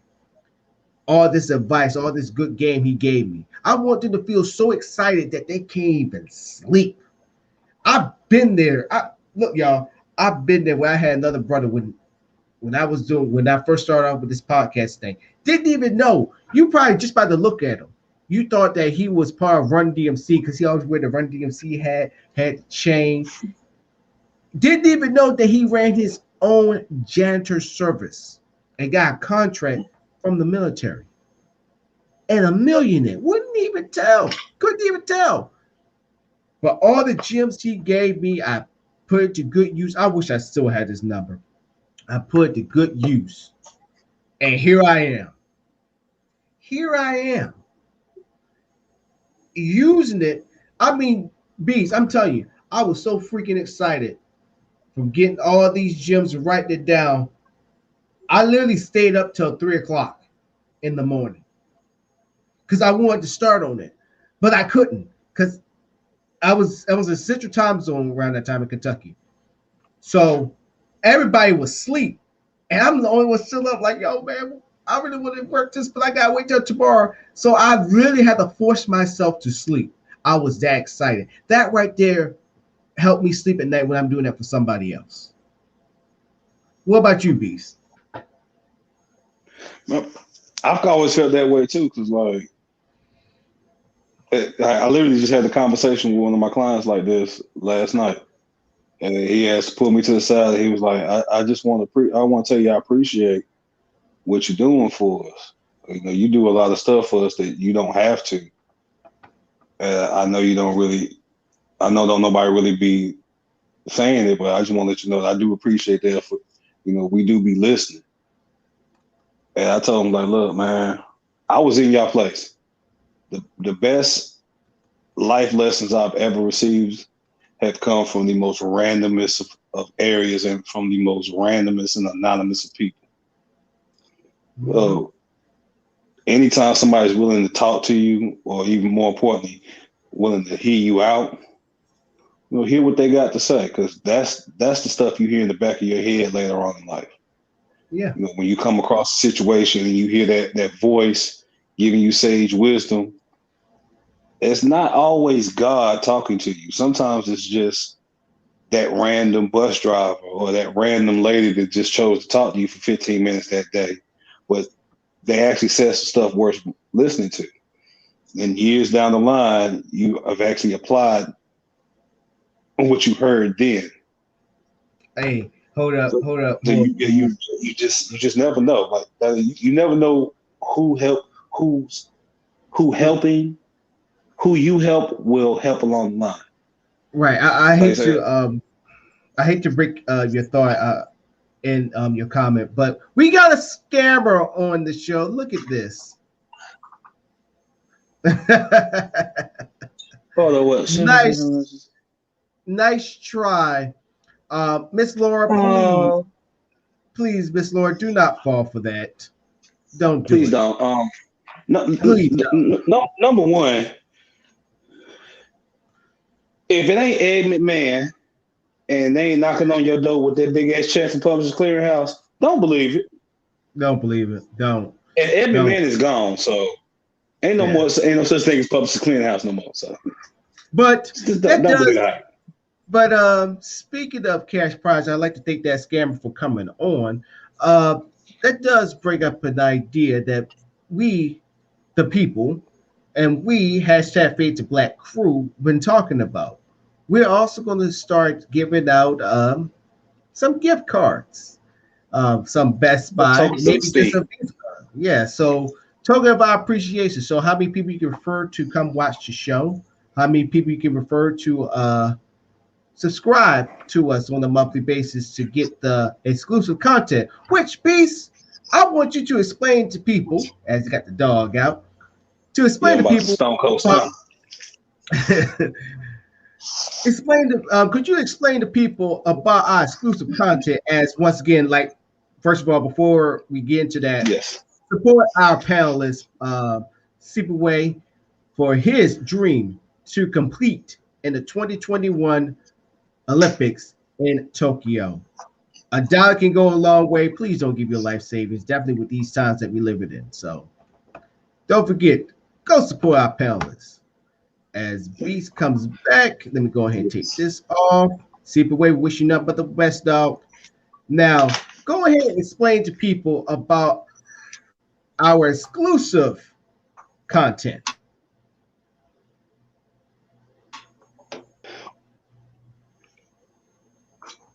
Well, that exclusive content is a nice blend of Jerry Springer, Howard Stern-esque live material that would normally get you banned from any other social media site. Basically, we're going to get 100% honest with you. I mean, we are honest with you right now, but it's like 92%. There's like a good 5% of stuff we really can't be honest about for obvious legal reasons. But on that uncut, on that coffee, on that wet network, oh, it's all out. It's like a liquor house at 4:00 in the morning. What you hear is what you hear. And most likely you're not gonna like all of it. But you're gonna enjoy listening to it though. Oh, most definitely. As you can see, it's strong on the bottom. You will see shows like this on the Wet Network, as well as we got a special movie. Also, we have interactive programming. So, you know, we always ask y'all to drop a comment, you know, really engage in the dialogue. Or the more uncut stuff, you are part of the dialogue because your face will be up here too. Your voice will be broadcasted. You can actually join in the conversation and give your 2 cents, not just type in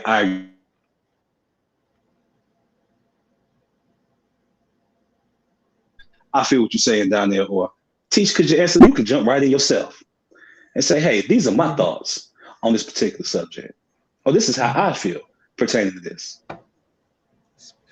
And speaking of the Wet Network, we are looking for some more content creators. If you have a YouTube or a Bitmo, you can be a part of this. Let me just let this little commercial let you know.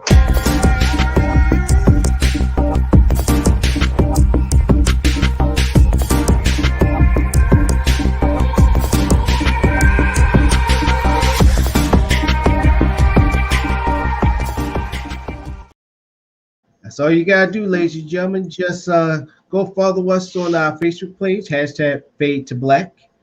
Follow us there, and we will give you further details. Speaking of supporting, hold on, I gotta do this. I gotta do this real quick. I gotta do this. I gotta do. You know, for all you content creators out there, Y'all tired of being demonetized for your content? You tired of having all these random ads in your videos? You tired of hooping and hollering and holding yourself out for those minuscule views? Well, bring your ass over to the Wet Network. Mm. Come get this real love. Come get Tell this 'em. opportunity to show the world what you really want to show. Tell them. We don't demonetize nothing because this is America. Everything is worth a profit. So why are we gonna stop your hustle? If somebody out there wants you, if somebody's willing to listen to a video or watch a video talking about 13th century necrophiliac painters, go ahead, my nigga. Get your money. And not to mention, we making the Wet Network a little bit better, which I am going to be talking to Beats about after the show. I want to talk to you for a little bit, chop it up with you for a little bit on that. But ladies and gentlemen, the Wet Network is the place to be if you got a movie, or if you just got a show, or you just do random stuff. Wet Network is the place to be. It is the place to be. And like I said, once again, it's only just getting better with time, getting better by the day. But going back to Black supporting Blacks, now we do have an issue when it comes to the other, race where, I'm gonna throw it out there. We would go to, I'm gonna sit with the pizza chain, Pizza Hut. We'll go eat at Pizza Hut, or we go eat at that one Chinese spot across at the corner. We got to get our what's the famous one that everybody get? General what's it called? General South. I never liked that until I tried it. And I was like, oh, I can see why, because I always go for the fried chicken. But then we don't even worry about that soul food joint around the way. That's not even a walk away. It's like right there. Or you know where that comes from? What's that? Honestly, because as you thought, I just can't. The first thing we as Black folk got to understand is we got to take away that whole "I don't trust everybody cooking" bullshit, because that's an excuse we use amongst our people, and come from the church. It came out of the church. Well, we only trust certain people to make certain dishes. But I always find retarded. Now, when it comes to church, you only gonna eat Sister Pauline macaroni and cheese. You only gonna eat Sister June's 3-bean casserole. But you'll take your simple ass up to K&W or Golden Corral or one of these anonymous buffet chains. Mm-hmm. Ain't no telling who the hell back there. What's the old adage? You go to an Italian restaurant, it's Mexicans in the back making Italian food. You go to a soul food restaurant, the got Asians back there frying up the chicken. But when it comes to a Black gathering or a Black entity in food, now you want to start looking at them like it's church. Like, I don't trust them. Mm-hmm. Now, that's the issue. Now, the truth comes from Black people wanting to do things for ourselves in the community and not applying proper business etiquette to it. Every Black person know about some janky ass mechanic. Mm-hmm. So when it comes to the small avenues that Black people have tried to establish within the community over the years, not enough correct business has been handled. So when Black folk try to do actual business, white man business, so to speak, Black folk look at we look at them like the janky ass mechanic that told us it was our alternator, but it was really the damn catalytic converter. And June us out of $500 that we didn't need to spend. So we always looking at Black businesses as like you trying to get over. Not realizing that this is America, everybody's trying to get over. Now, if the Black soul food restaurant is trying to get over, then what the hell is up with McDonald's that serves 1 million people a day hamburgers? I know it ain't. There's no way you could serve 1 million people regular God-made cows day in and day out, and we still have cows here. Not all that meat is real beef. But you'll take your ass out there and get that damn Big Mac, won't you? Yep, and you still would and eat it. won't even question who back there. Nope. Nope, you're not lying. And here's the worst thing too. And it doesn't even like pertain to restaurants. Just having a business in general. We always try to look for the 5-finger discount. Like, yo, man, you think you get you think I can get this for free, or you think you can, take a Because, little bit like I off said, the because top? we believe Which that black business is not being an actual business. We look at it as a neighborhood nigga. I don't care if I had to drive 15 minutes across town to go to your store. I still look at you like the hood nigga that's doing the shit out of his house 2 doors up. And because I know he doing it at the house 2 doors up, he usually don't charge people, right? So that's that ignorant mentality we go into, like Kevin Hart and 40-year-old version. Yeah, just because I see a nigga in the store, oh, you a nigga, I'm a nigga, you just as dark as I am. You look like you hood too. So yo, I ain't trying to pay the whole thing, my nigga. What's good with a hookup? Okay, when you can go ask the white man that question, then go across the street to the Punjabs, then go 2 doors down to the Arabs. If you can ask all them that same question and they give it to you, then I'll do it. Yeah, and But 9 if times not, out, you won't ask them, then why the fuck you gonna ask me? right? Why you coming to my face? Why you wasting my time? So, quick story. So, our sponsors back here. Obviously, I'm in the area.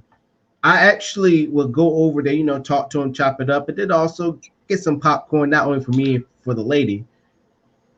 I would actually give for free because I'm the sponsor, but I always tell her, like, no, man, I'm paying. So for the first time when I tried the hot dog, I was like, I'm paying this time. He said, all right, man, all right. I said, man, I want to pay the full price. I don't even want to use my military discount. That's how you support black businesses. This is how black supports blacks. We need to start doing that. We should start opening our minds. If we should treat a black home improvement store just like how we would treat a Lowe's, a Home Depot, or a True Value, and an Ace. Places just like that.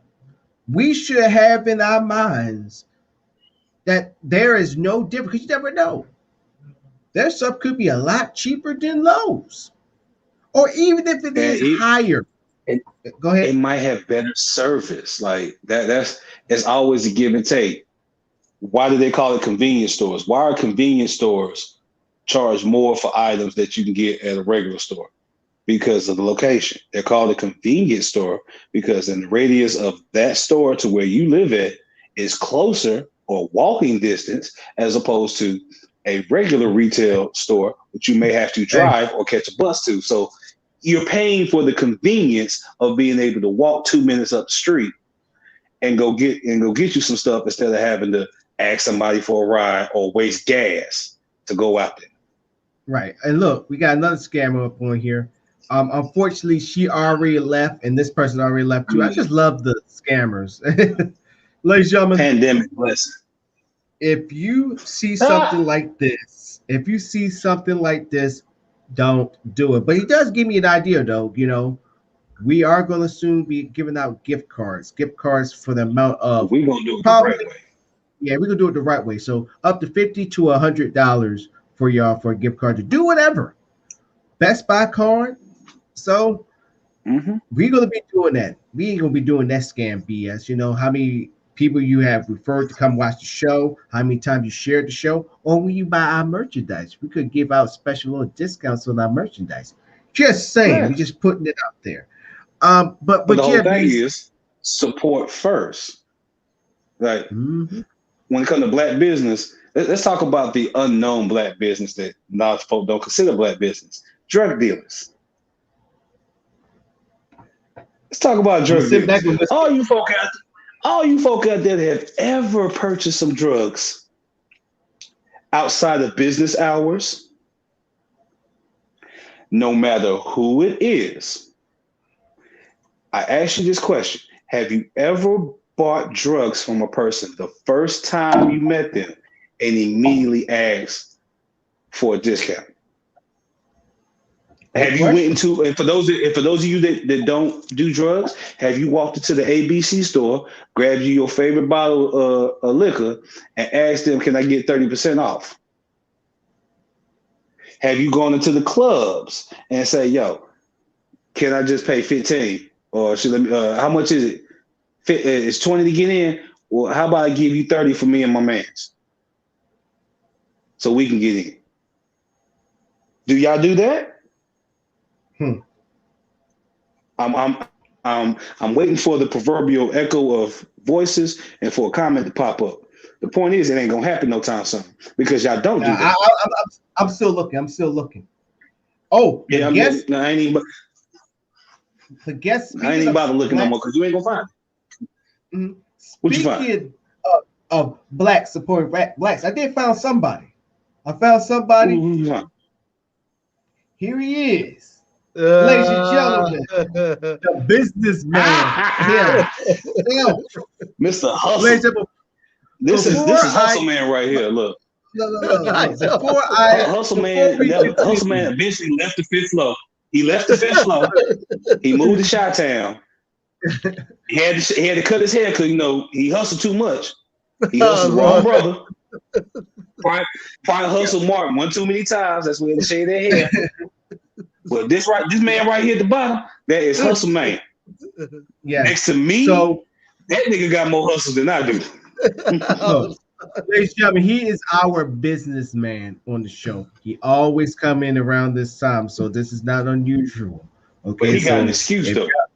Yeah, he got an excuse though. So if this is your first time watching the show, or like our longtime fan, Keith McCary already knows when this man drops off here, he already know. Oh, it's Mayo. He's hustling for that dollar. Only greed that he's worried about. Barbershop, JB Smooth Character in Barbershop. That's Mayo. He just hey, nigga, you late. I will close. I just left the tracks. I had to go feed my horse. I was on the way to go holler at the Asians down in Chinatown. I'm just leaving the Hasidic Jews. I had to go work out this diamond deal for them. So I'm here, baby. What you need? Gotta but make I ain't that gonna be money. with like 15 minutes. I got 15 minutes now. I got 15 minutes, man. I got to meet up with this white man on the south side. What's good? So let's catch up, Mayo. So the first part of the show we talked about the stimulus checks on the Jews and the don'ts, and now we're talking about black supporting black. So we're gonna start at one at a time so we can catch you up. So what are your do's and don'ts for the stimulus bill? And also congratulations for the stimulus bill getting passed. Unfortunately, it does not have the $15 an hour added to it, which me and Beast we just drugged that and just killed it talking about it. But what are the do's and don'ts with this stimulus check? You got the floor. Oh, thank you, brothers. Thank you so much for holding down the floor for me before I got here. And excuse me to everybody who is fans out there listening in for me being a little bit late, just trying to make some extra dollars. But definitely, when it comes to dollars coming from the stimulus, the do's. Let me start with the don'ts. Do not, in any kind of capacity, use this money to put towards the stereotypical things that we always are. Well, when I say we. That most of the underserved, low income, or let me say just minorities in general, not to say that low income folks and underserved folks or under income or minorities in general, but just those three different groups. If you're of any of those three different groups, try your best not to use that money to buy the stereotypical things that we are known to use money to buy, like flashy cars, flashy shoes, anything that's flashy, just to buy it. Don't be the biggest consumer like we've been in the past. Now, to the dudes, be the biggest producer that we can be. Put that money towards a business, to put that money towards saving that money itself. Put that money and buy money. I like to educate myself on how I can make more money. So I watch CNBC. That's all I really watch on TV these days. It's hard to watch the news on both MSNBC, CNN, or Fox. They're all crazy towards their own angles. But definitely, so I just watch CNBC a lot, and I was watching a video about the dollar and how, we talking about all this Bitcoin. I wanted to find out. I was watching all kind of information about it, and to fast forward, so I don't take you through the whole thing. I mean, I did not. The dollar that we spend every day, we don't know how right now it's losing quality. People are starting to disrespect the dollar because our debt is so high, and we are borrowing and paying back the debt with the money that we're using to borrow. We're using borrowed money to pay back debt. So that's how it's just. I mean, they broke it down because I really never knew the fiat money, and how the fiat money works, and how gold was before the fiat money. That video broke it down. I'll share with Donnell and Beast later on, so maybe we can talk about it in the future. But hey, fellows, the game is gonna be a problem pretty soon. All the rest of the nations have been loaning us money. Pretty much, they've been loaning us money so we can live lavishly.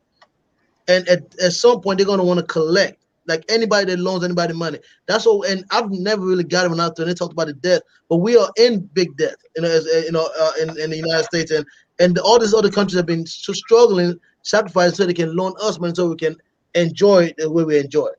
They're about to stop and pull out. And if they do that, at some point, you need to have something. So buy land, buy property, buy something that you know is gonna worth something. It's gonna be worth something. Buy money itself. Buy gold, because gold system is what we're on before we went to fiat money. So I mean, it's just be smart with this money. Be the producer, don't be the consumer. And that's the biggest advice I can give in the do's and don'ts. For the stimulus money. All right, so to catch you up, so blacks supporting blacks, what is your methodology? I said that wrong, but what do you think is the first step for us supporting each other? It's just love. I mean, we got to find a way to love each other first. I mean, love ourselves. I think that people talk about self-hate a lot. And I hear a lot, but I think that really it's just knowing that if I support one, it doesn't take away from me to support another, and to concentrate on knowing that like a bad experience one here or there, but don't let that be the reason why you stop. Give additional chances. Understand that someday the ones that we know that give all the best services, they started somewhere too, and every business has their missteps. Understand that you might be one person that might be catching the missteps from a consumer point of view, but give them extra chances, give them extra opportunities. Because sometimes we do claim we want to go support black businesses, then we have something bad happen to us. And I've heard people tell, yeah, when you go support black business and you get there and they take you for granted and all that, and it does happen sometimes. And to the black businesses, you that own a black business anywhere, you have to not take people for granted. This is the same thing with our politicians. But I don't mean to go to politics. That's what another field I'm in. So I can easily dive into that deep rabbit hole, but I'm gonna leave that alone. But we need to find a way to talk to our friends and families who own businesses who are black, and ask them to please stop taking people for granted because they come to you all the time. Stop telling them, acting like because you getting so much business from all the black people that come to you that you can afford to lose one or two. Like we don't need your business anyways. I remember I went to I had a black what's it called dry cleaning place I went to, and I went to this guy, and I think he was charging at some point like about $3 or $4 per shirt or something, and I was going through for a while, and I told him, I said, like there's another minority business or black business that actually charges $1.50, and I've been there a couple of times, but he's closer to me, and I know the guy. I said, dude, can you at least walk with me maybe in between their price and your price? And dude told me to never come back to the store anymore. He said, I understand what he was saying. I guess his mindset is that, the fact that you compare me to somebody else. But what am I gonna do? It's my money. I work hard for this money, and I come to you, and you gonna act like I owed you, and you just not like dismissing me because So, and this is someone who I've brought businesses to his shop, because I went to my fraternity and I asked him to do a partnership with him where we can bring our members to the store and they give us discount. And he was hitting me on the head, and I knew it was hitting me on the head. But I was hoping that all the things I did would give him opportunity to see that. I'm talking about one shirt, bro. So I mean, so for $3. So I mean, so and the other people were doing for $150. I don't know if it was a couple of years ago, so it might have went up at this point. But the message in that story is that he didn't have to treat me that way, and certainly I was still trying to beg him, like, dude, like, why you getting? Because he was a friend of mine. I mean, he's a friend of mine still to me. But I became friendly with him after going to his shop. After several times, after doing all the things I'm trying to do at the shop, I was just disappointed that he can be so arrogant. So to the black business owners, it's both ways. Please stop acting like you can lose. You're willing to lose anybody, or you can afford to lose black customers as well. So it goes both ways. We got to try to give them more chances in doing business with them. At the same time, they got to give more opportunity to force the business with them and not act too arrogant or too conceited. To add on to that, it goes back to when we had the show about when the Black Lives Matter movement first, like the middle of it, where you had the riots and all that stuff happening, and one of the business owners said, "Well, I guess it didn't knew that I was black," and I'm like, "Why should that matter? Why should it matter that you're black and your business happens to be destroyed? Target got destroyed. A Bank of America got destroyed. They're not coming out there saying our stuff got destroyed because we're white or we're Filipino. You're over here sitting there saying because you're black, and people didn't realize it ain't like your face was out there in front of the freaking building. So you brought up a lot of great points, and I just want to definitely want to add on to that. Just because you are a black business, you gotta have something to offer. You gotta bring something to the table. Your color should not just be a pass. It should not just be like, oh, you're black, I'm just gonna go over there and just support you. No. Just knowing that you are black should already have my psyche like, oh, okay, what they got going on over there? I shouldn't have to come over there because you're black. Here's the thing: when you talk about that particular man during the riots, you had a lot more white mom and pop businesses that weren't affected, but they were actually into the community. Just because you're black and have a business in a community does not mean you're a community member who happens to be black with a business. Sense of entitlement.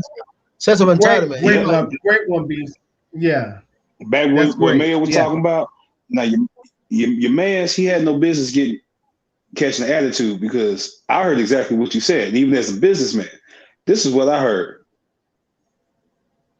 This other entity offers lesser prices for the same material, but you still chose to come here instead. You said that my location was closer to you. Back to my statement about convenience. So the fact that you're willing to at least come in here and pay for the convenience of my location being closer to you as opposed to the other one, which is cheaper, but like Mayo said, it's further away. So the difference in the gas comes an issue. Yeah, it might be $1.50 for that shirt over there, but I had to waste $5 worth of gas to get there. Versus I go right up the street and I ain't waste no gas. Maybe $1. Maybe $1 worth of gas for me to drive to the closer location. Right. But how you treat me matters the most, though. How you treat me matters. That's the point I'm getting to. When you told him there's another place that's cheaper, but I came here. As a businessman, the first thing she came out, it hit me personally as a businessman, bro, I appreciate that. What? I appreciate that. Hell, yeah. I might just I might charge you full price, but shit, hey. Yo, go ahead and grab you another one, man. What? I want your BOGO. BOGO, bro. Go ahead and get because real talk, bro, you ain't even have to tell me that. What? You could have just easily went down there and never seen me, but because you respect my business, you respect me, and you had enough respect within me and yourself to at least give me that heads up. I take that as a compliment, because everything in America has been sold by multiple entities. So as a black man, I can't be sitting here talking about you can go to that other place. if you go down any one major street, you got at least 3 different chains. All right, like some city. In a 1 block radius, you got Burger King, Taco Bell, a gas station that serves food. Right across the street is another gas station that has a Little Caesars attached to it. Right next to that one is a gas station. Right next on the other side of these 3 gas stations is a McDonald's. Right across from that street, ending that block, is a Cookout. Now you got Cookout, McDonald's, and Burger King all on one side. They all sell burgers. Yep. If I own one of them, if I gonna be stupid enough to say somebody come in Burger King is like, hey man, you know McDonald's got a bootleg Whopper that they got out, and they actually did have that at one time. They had their own little bootleg Whopper that they was trying to pull off. I remember working there, and the manager was like, "Hey, tell you should try our new Arch Deluxe. It tastes just like a Whopper. Tell them, Alex." No, it don't. Whopper flame broil. Whopper got that grill on. I mean, I want you to buy when I'm here, but I'm not about to sit here and lie to you, my nigga. It's good, but it ain't Whopper good. I kept it real. They still order from us, but I didn't give my attitude like, oh, y'all want me? Get the fuck out of here then. Take your bitch ass over to the Burger King then. All right. It's funny you said Whopper because over the years I kind of like Big Mac, but then I started leaning more to the Whopper. You know, it gets used to it's something about that mayo, ketchup, and flame broil. It just and something about that grill. It's the only burger I've ever had. Big and tasty that was close to Whopper. That's what it was. Fucking Big and Tasty.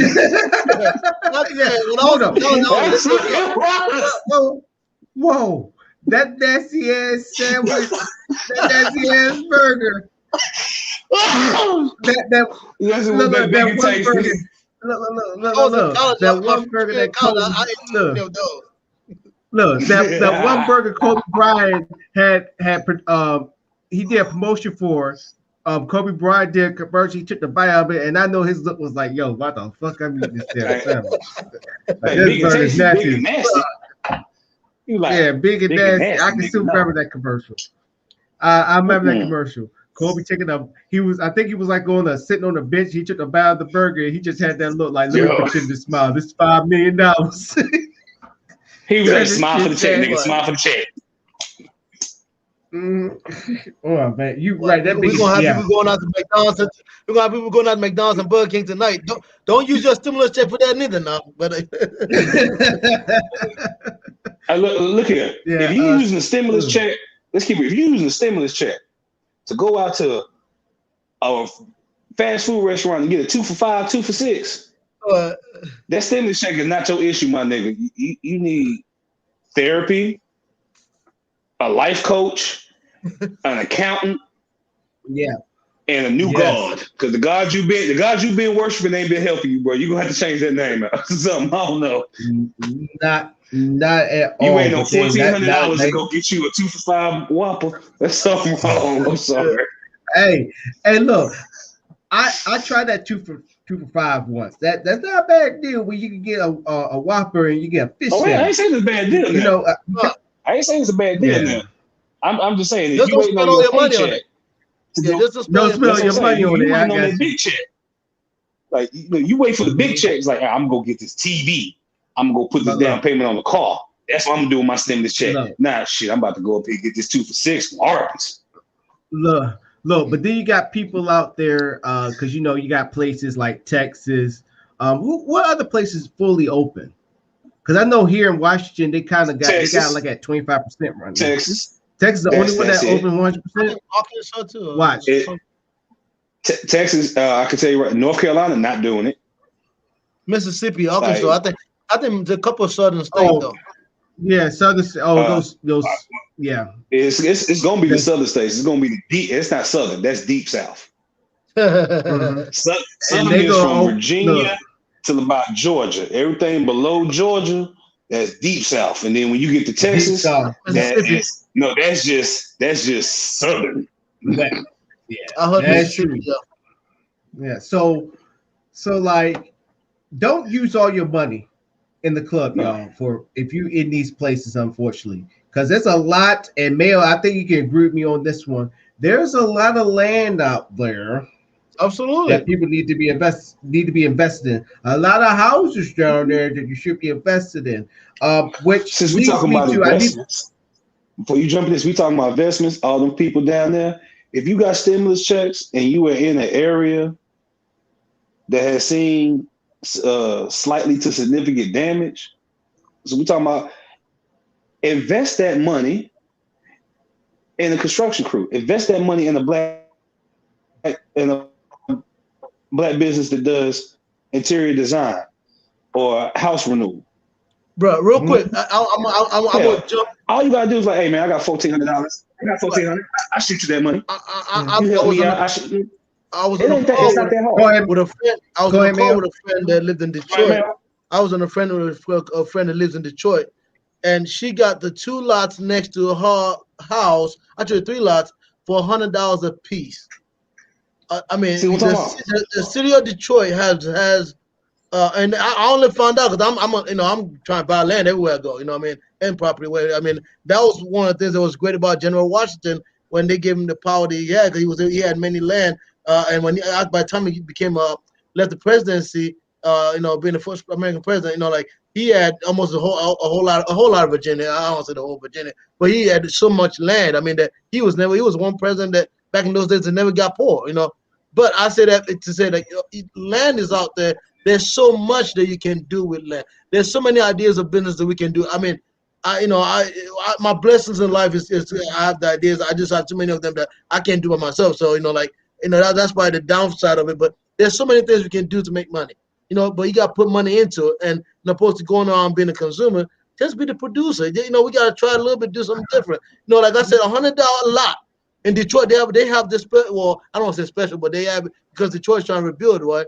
They have, and they see all these lots, but you have to cut the lots. You have to do whatever you want to do, and you can really develop on the lot. And that's a whole different conversation. About $60,000, $70,000, you can easily develop on that lot and put it out for sale and sell it for 110. I mean, but it's a whole different conversation, like I said.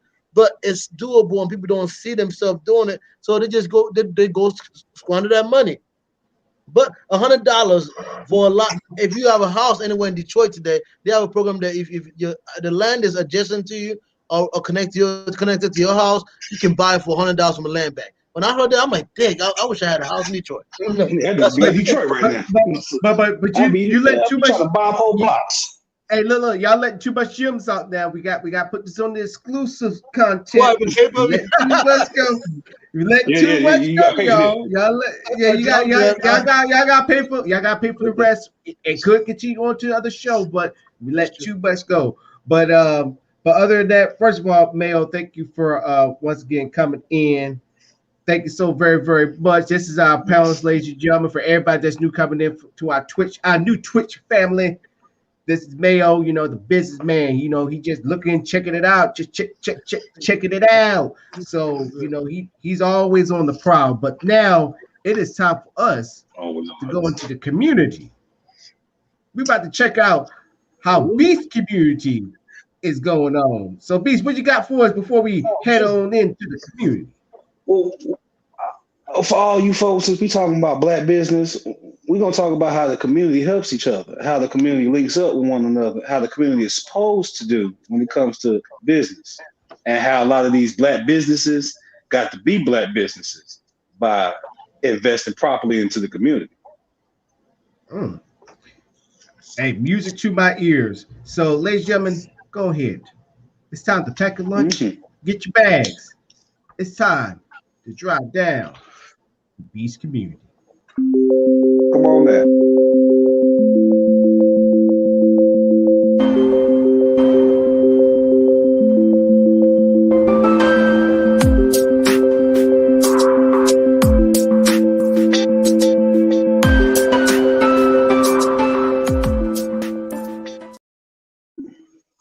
Welcome.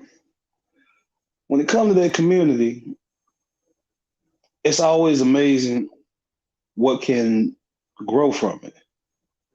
And we always talk about black businesses and them not treating, doing right. Some of the best black businesses that you know of and the most successful and functional black businesses were the ones that came out of the community. But they did right by the community. Just because you live in the community, you could do something, don't mean you're gonna charge folk any old kind of price. We talk about community. I got a neighbor stays 2 doors up from me. This man been living in this neighborhood over 20 years. He don't work. He retired. I don't ask him where he get his money from. All I know is this man know how to get up under a car like a real mechanic, like a proper businessman. Every time I walk out my door, he got somebody pulling up and fixing the car issue, whether it's family, church friends, folk he know. Hell, we start pulling up neighbors. He done fucked around and started working on the office manager car at one point. The property owner, they was coming over dropping their car off for him. He do good work. He do right by people. He's honest. He gives them that respect that they would expect from any reputable business, that they were going in spending way more than they're spending with him. He treats the community and he works in the community as if he's a multi-billion-dollar corporation that you're going to come to. But he handles you like a mom and pop situation. He know your name. He talks to you. He gets honest with you. Well, I think it might be this. Well, it could be that. But really, all you really need to do is this. And that'll help save a whole lot of issues for you. Instead of him trying to gouge you out $400-500, he tell you all your issue is a simple $20-30 oil change or $30 piece that you can fix your damn self. You don't even need him. But that type of energy, that type of mentality is what's always been within the community, that honest help. I'm helping you this way because when and if I'm in that situation, I expect that same level of help. So I would be wrong to not give it when put in the opposite position. If you want someone to help you wholeheartedly, you have to be willing to help wholeheartedly. And from there, you build that rapport, you build that trust, you build that network. Because people are always going to come. Like I said, he's been living 20 years. I see cars every day. Folk know if they got an issue, they come to him before they go to an actual garage. And if they need to go to a garage, they go to a garage. Why? Because he told them, this is beyond my personal skill or what I have handy at the moment. You're better off taking it up here. When you take it up there, make sure you tell them that this is the issue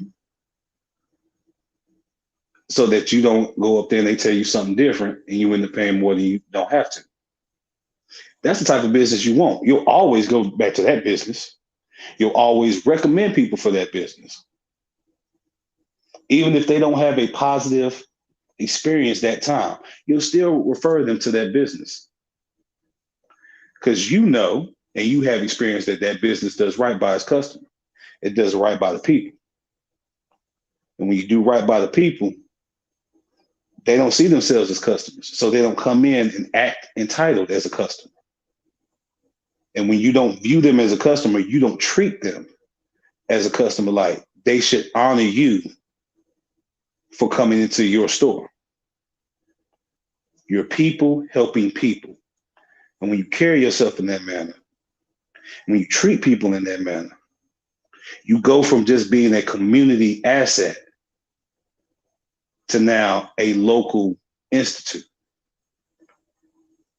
Because your influence and your skill and the energy that you're giving has now spread out across the city.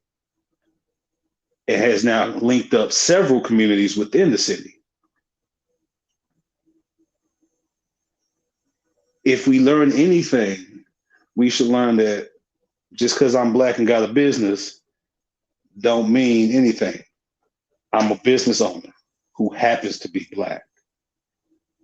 You are a customer who happens to be Black. But at the end of the day, we're both human beings. So as a business owner, I'm going to give you that respect and I'm going to give you that type of treatment. And I ask for the same in return. If you continue down this path with me, why wouldn't I show you some love? Throw you a hook up here and there. You might just come in one day and like, hey, don't even worry about it, bro. I got you. I know you good. You come in here all the time. Ain't a problem. Go ahead, take it. Well, I'll come back and get you next week. If that's what you want to do, you ain't got to.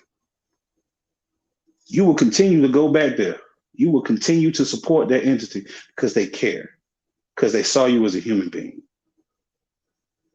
And they acknowledge that all human beings falter and fall from time to time.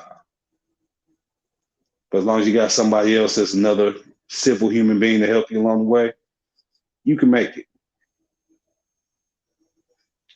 So as we go back to our own communities, let's make sure we're treating our communities correctly so that we can have our communities treat us correctly. Hope you enjoyed this time in my community. I hope you had a good time. And feel free to come back anytime. I'm always here to talk, always here to listen. Hope you enjoy it.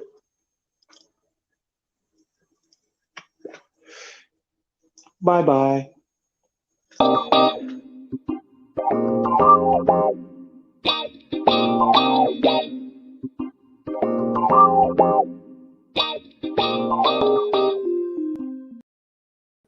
In the words of Ice Cube, another day gone, another problem solved.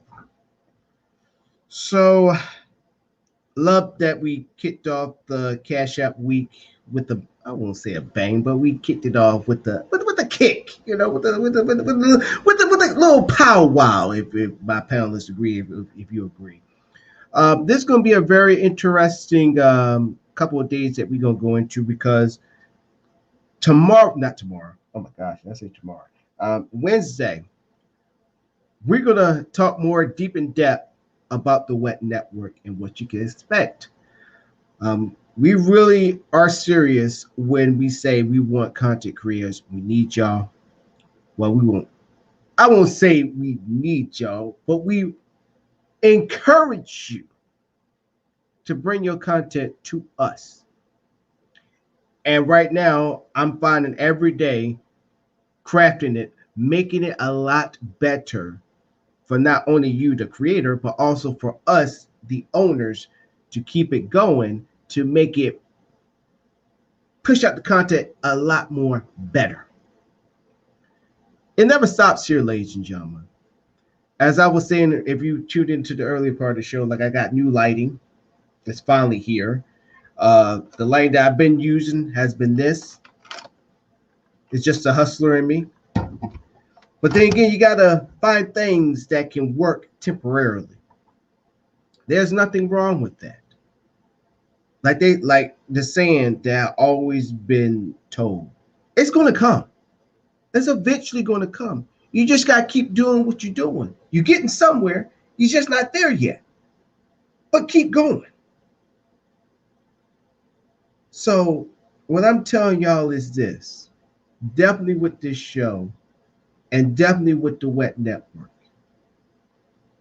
We may not be a big conglomerate right now. We may not be the place where people come to get their source of news. And we understand that. Is that our goal? Yes. We're not there yet, but guess what? We're making strides. We're taking it step by step. We're no longer crawling. We're no longer in the thinking phase of like, what should we do? We're in the phase of go now. But we are taking our time. The finish line may be far off, but you always got to tell yourself, I'm getting closer.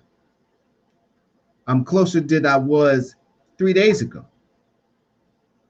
It's closer than when I got started.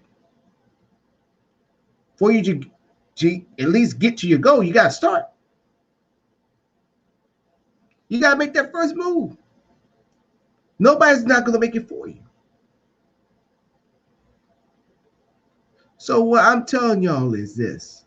This may be a corny phrase, but it's so true. Don't never, ever, ever, ever give up. I wish I had this cartoon where it showed this one guy who was digging. It's like it showed two different people. You got one guy who's just starting at the beginning, already at the halfway point, just smiling, just digging for the diamonds. And then you got this dude who got further than the other guy, and he just gave up. And just that one little dig, he would have had the diamonds. But he just gave up. But that's when you know, when things start to get harder, when you just feel like you're not getting nowhere, that's when your dreams come true. That's when everything you thought wasn't going to go right starts to go right. Where your rainy days start to become sunny. Not only sunny, when it used to be chilly and cold, now it starts to warm up. When you used to just wear your coat and wearing your freaking hoodie just to stay warm, now all of a sudden you realize you're taking your coat off and getting out your clothes layer by layer.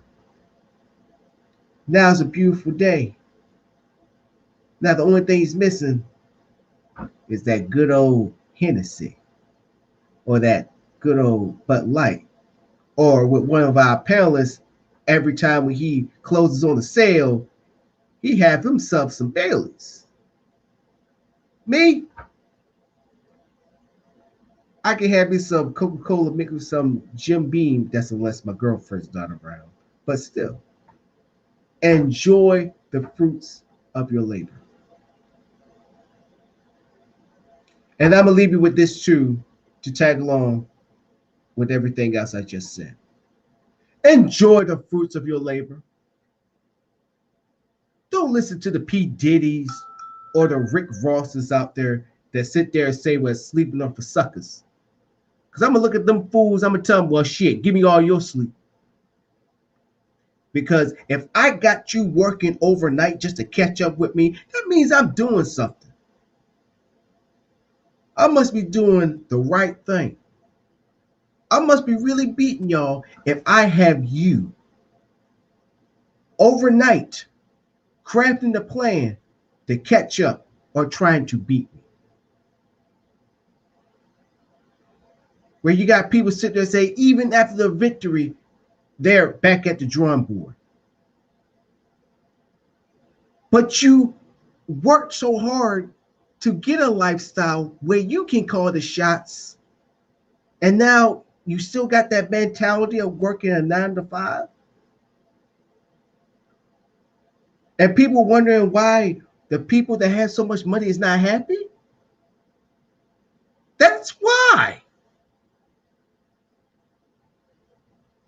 Because they work, got all this money, nice house, nice car, but not realizing or enjoying it, or enjoying the time with their beautiful spouse, enjoying time with their beautiful kid until it's too late. But I guess that saying is right, what they say. You don't know what you got until it's gone. So people who made it and people who's about to make it, or people who's about to get started, when you get there, enjoy it. Get your damn sleep. Hug your wife, hug your husband, boyfriend, girlfriend, hug your kids, pass your wealth down. Have a day where nobody works and you spend time with your family. How about this? Go on vacation. So 2 things to take from this. Number 1, you got to start. You got to make the first move. And while you're doing it, 2, don't never ever quit. And number 3, when you get there, enjoy the fruits of your labor. Don't never ever get to the point where it's all gone. And now you don't know what you have now. It's all gone. And I know I went over with the final thought. I'm sorry, y'all, but yeah, that's my final thought.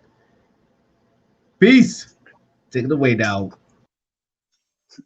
For my final thought, it'll just be for business practices. If you want to experience good business, you have to know how to give out good business. As a consumer, you have to know you can't go in there expecting handouts and freebies. As a business owner, You can't expect everybody to just pay what you feel as though is right. And as a business owner, you shouldn't get mad when you're informed that there's a similar business around. If they're willing to come support you, then you should be willing to show them that appreciation, especially if they tell you that there's another entity with similar product or similar services. That's just good business. So if you want that good business experience, you got to give out that good business experience.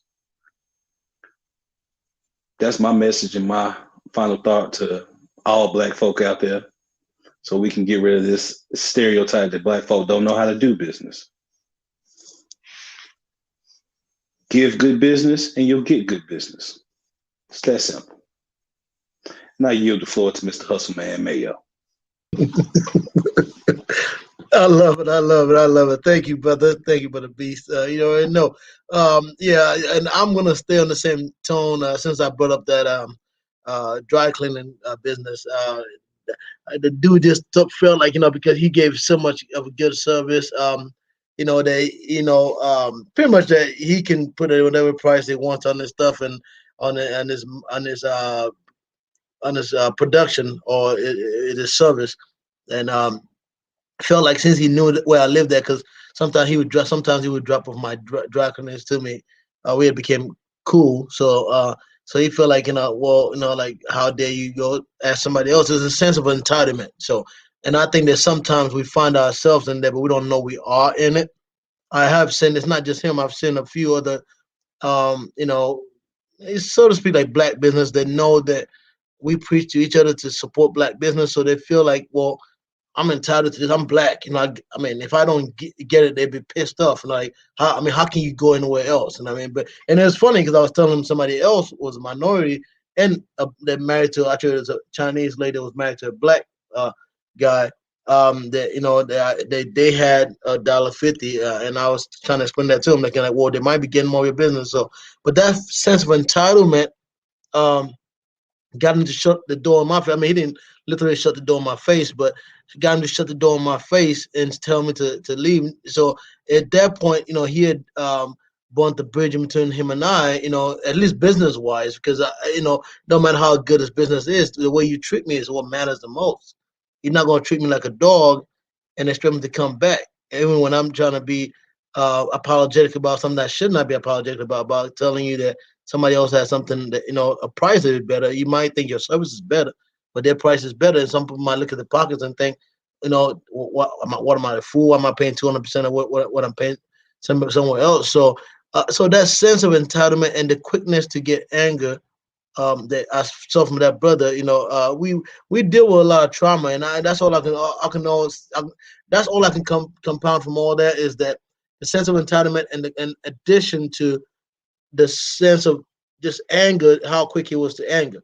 This is just somebody. I mean, there was nothing else outside the story that I'm not shared. I walked up and knocked on the door, and I said, "This is my clothes for this time around. By the way, if y'all can make the price a little more." I saw a price. That's all. I just said one of those, and he looked at me like that. He like, what? And it's not if I take your stuff. I'm like, whoa. I mean, it went from 0 to 100. So the sense of entitlement and the quickness to be angered, and I could see the quickness to be angered with other people who have created trauma for us, but not for each other. And this can go in our relationships lives and our business life and everything else. Hey, brother, sister, hey, I'm in this with you. I deal with this too. Let's not be so quick to get angered at each other of the trauma that somebody else put on us. So those are some of the things that happened in that one situation that I shared with you guys. But I certainly agree that a sense of entitlement can plague the ability to make money. Can be can be an impediment to opportunity to make money, and sometimes we don't see it, and we just run into it. So with that being said, I hopefully all our audience had a chance to enjoy our show today, and love you much. Thank you so much. And that will do it for us, ladies and gentlemen. Cannot wait till Wednesday. But guys, see you on the line. I guess I gotta talk to y'all real quick. But for y'all, we gotta go. First of all, big shout out to Twitch. Don't forget to follow, like, hashtag Fade to Black, and also for our Twitch folks, don't forget to follow as well as YouTube. Follow us because I've been getting a little bit of comments here and there on YouTube just to let y'all know. But thank y'all for tuning in. Can't wait till Wednesday when we talk about the Wet Network. And with that, as for Mayor Beast Johnson and your gracious host, Donnell Lamont Morris, and our sponsors, Real Cowboy Popcorn, as well as Sky Zone Society. Thank y'all for tuning in. Thank you so much. And remember, we control the narrative. We are outro. Thank y'all so very much. Gone. Catch y'all later. Peace. Bye-bye. Catch y'all later. It's been real. Peace, Keith. Awesome. All right, brother Keith. All right, guys, stay online. I got you.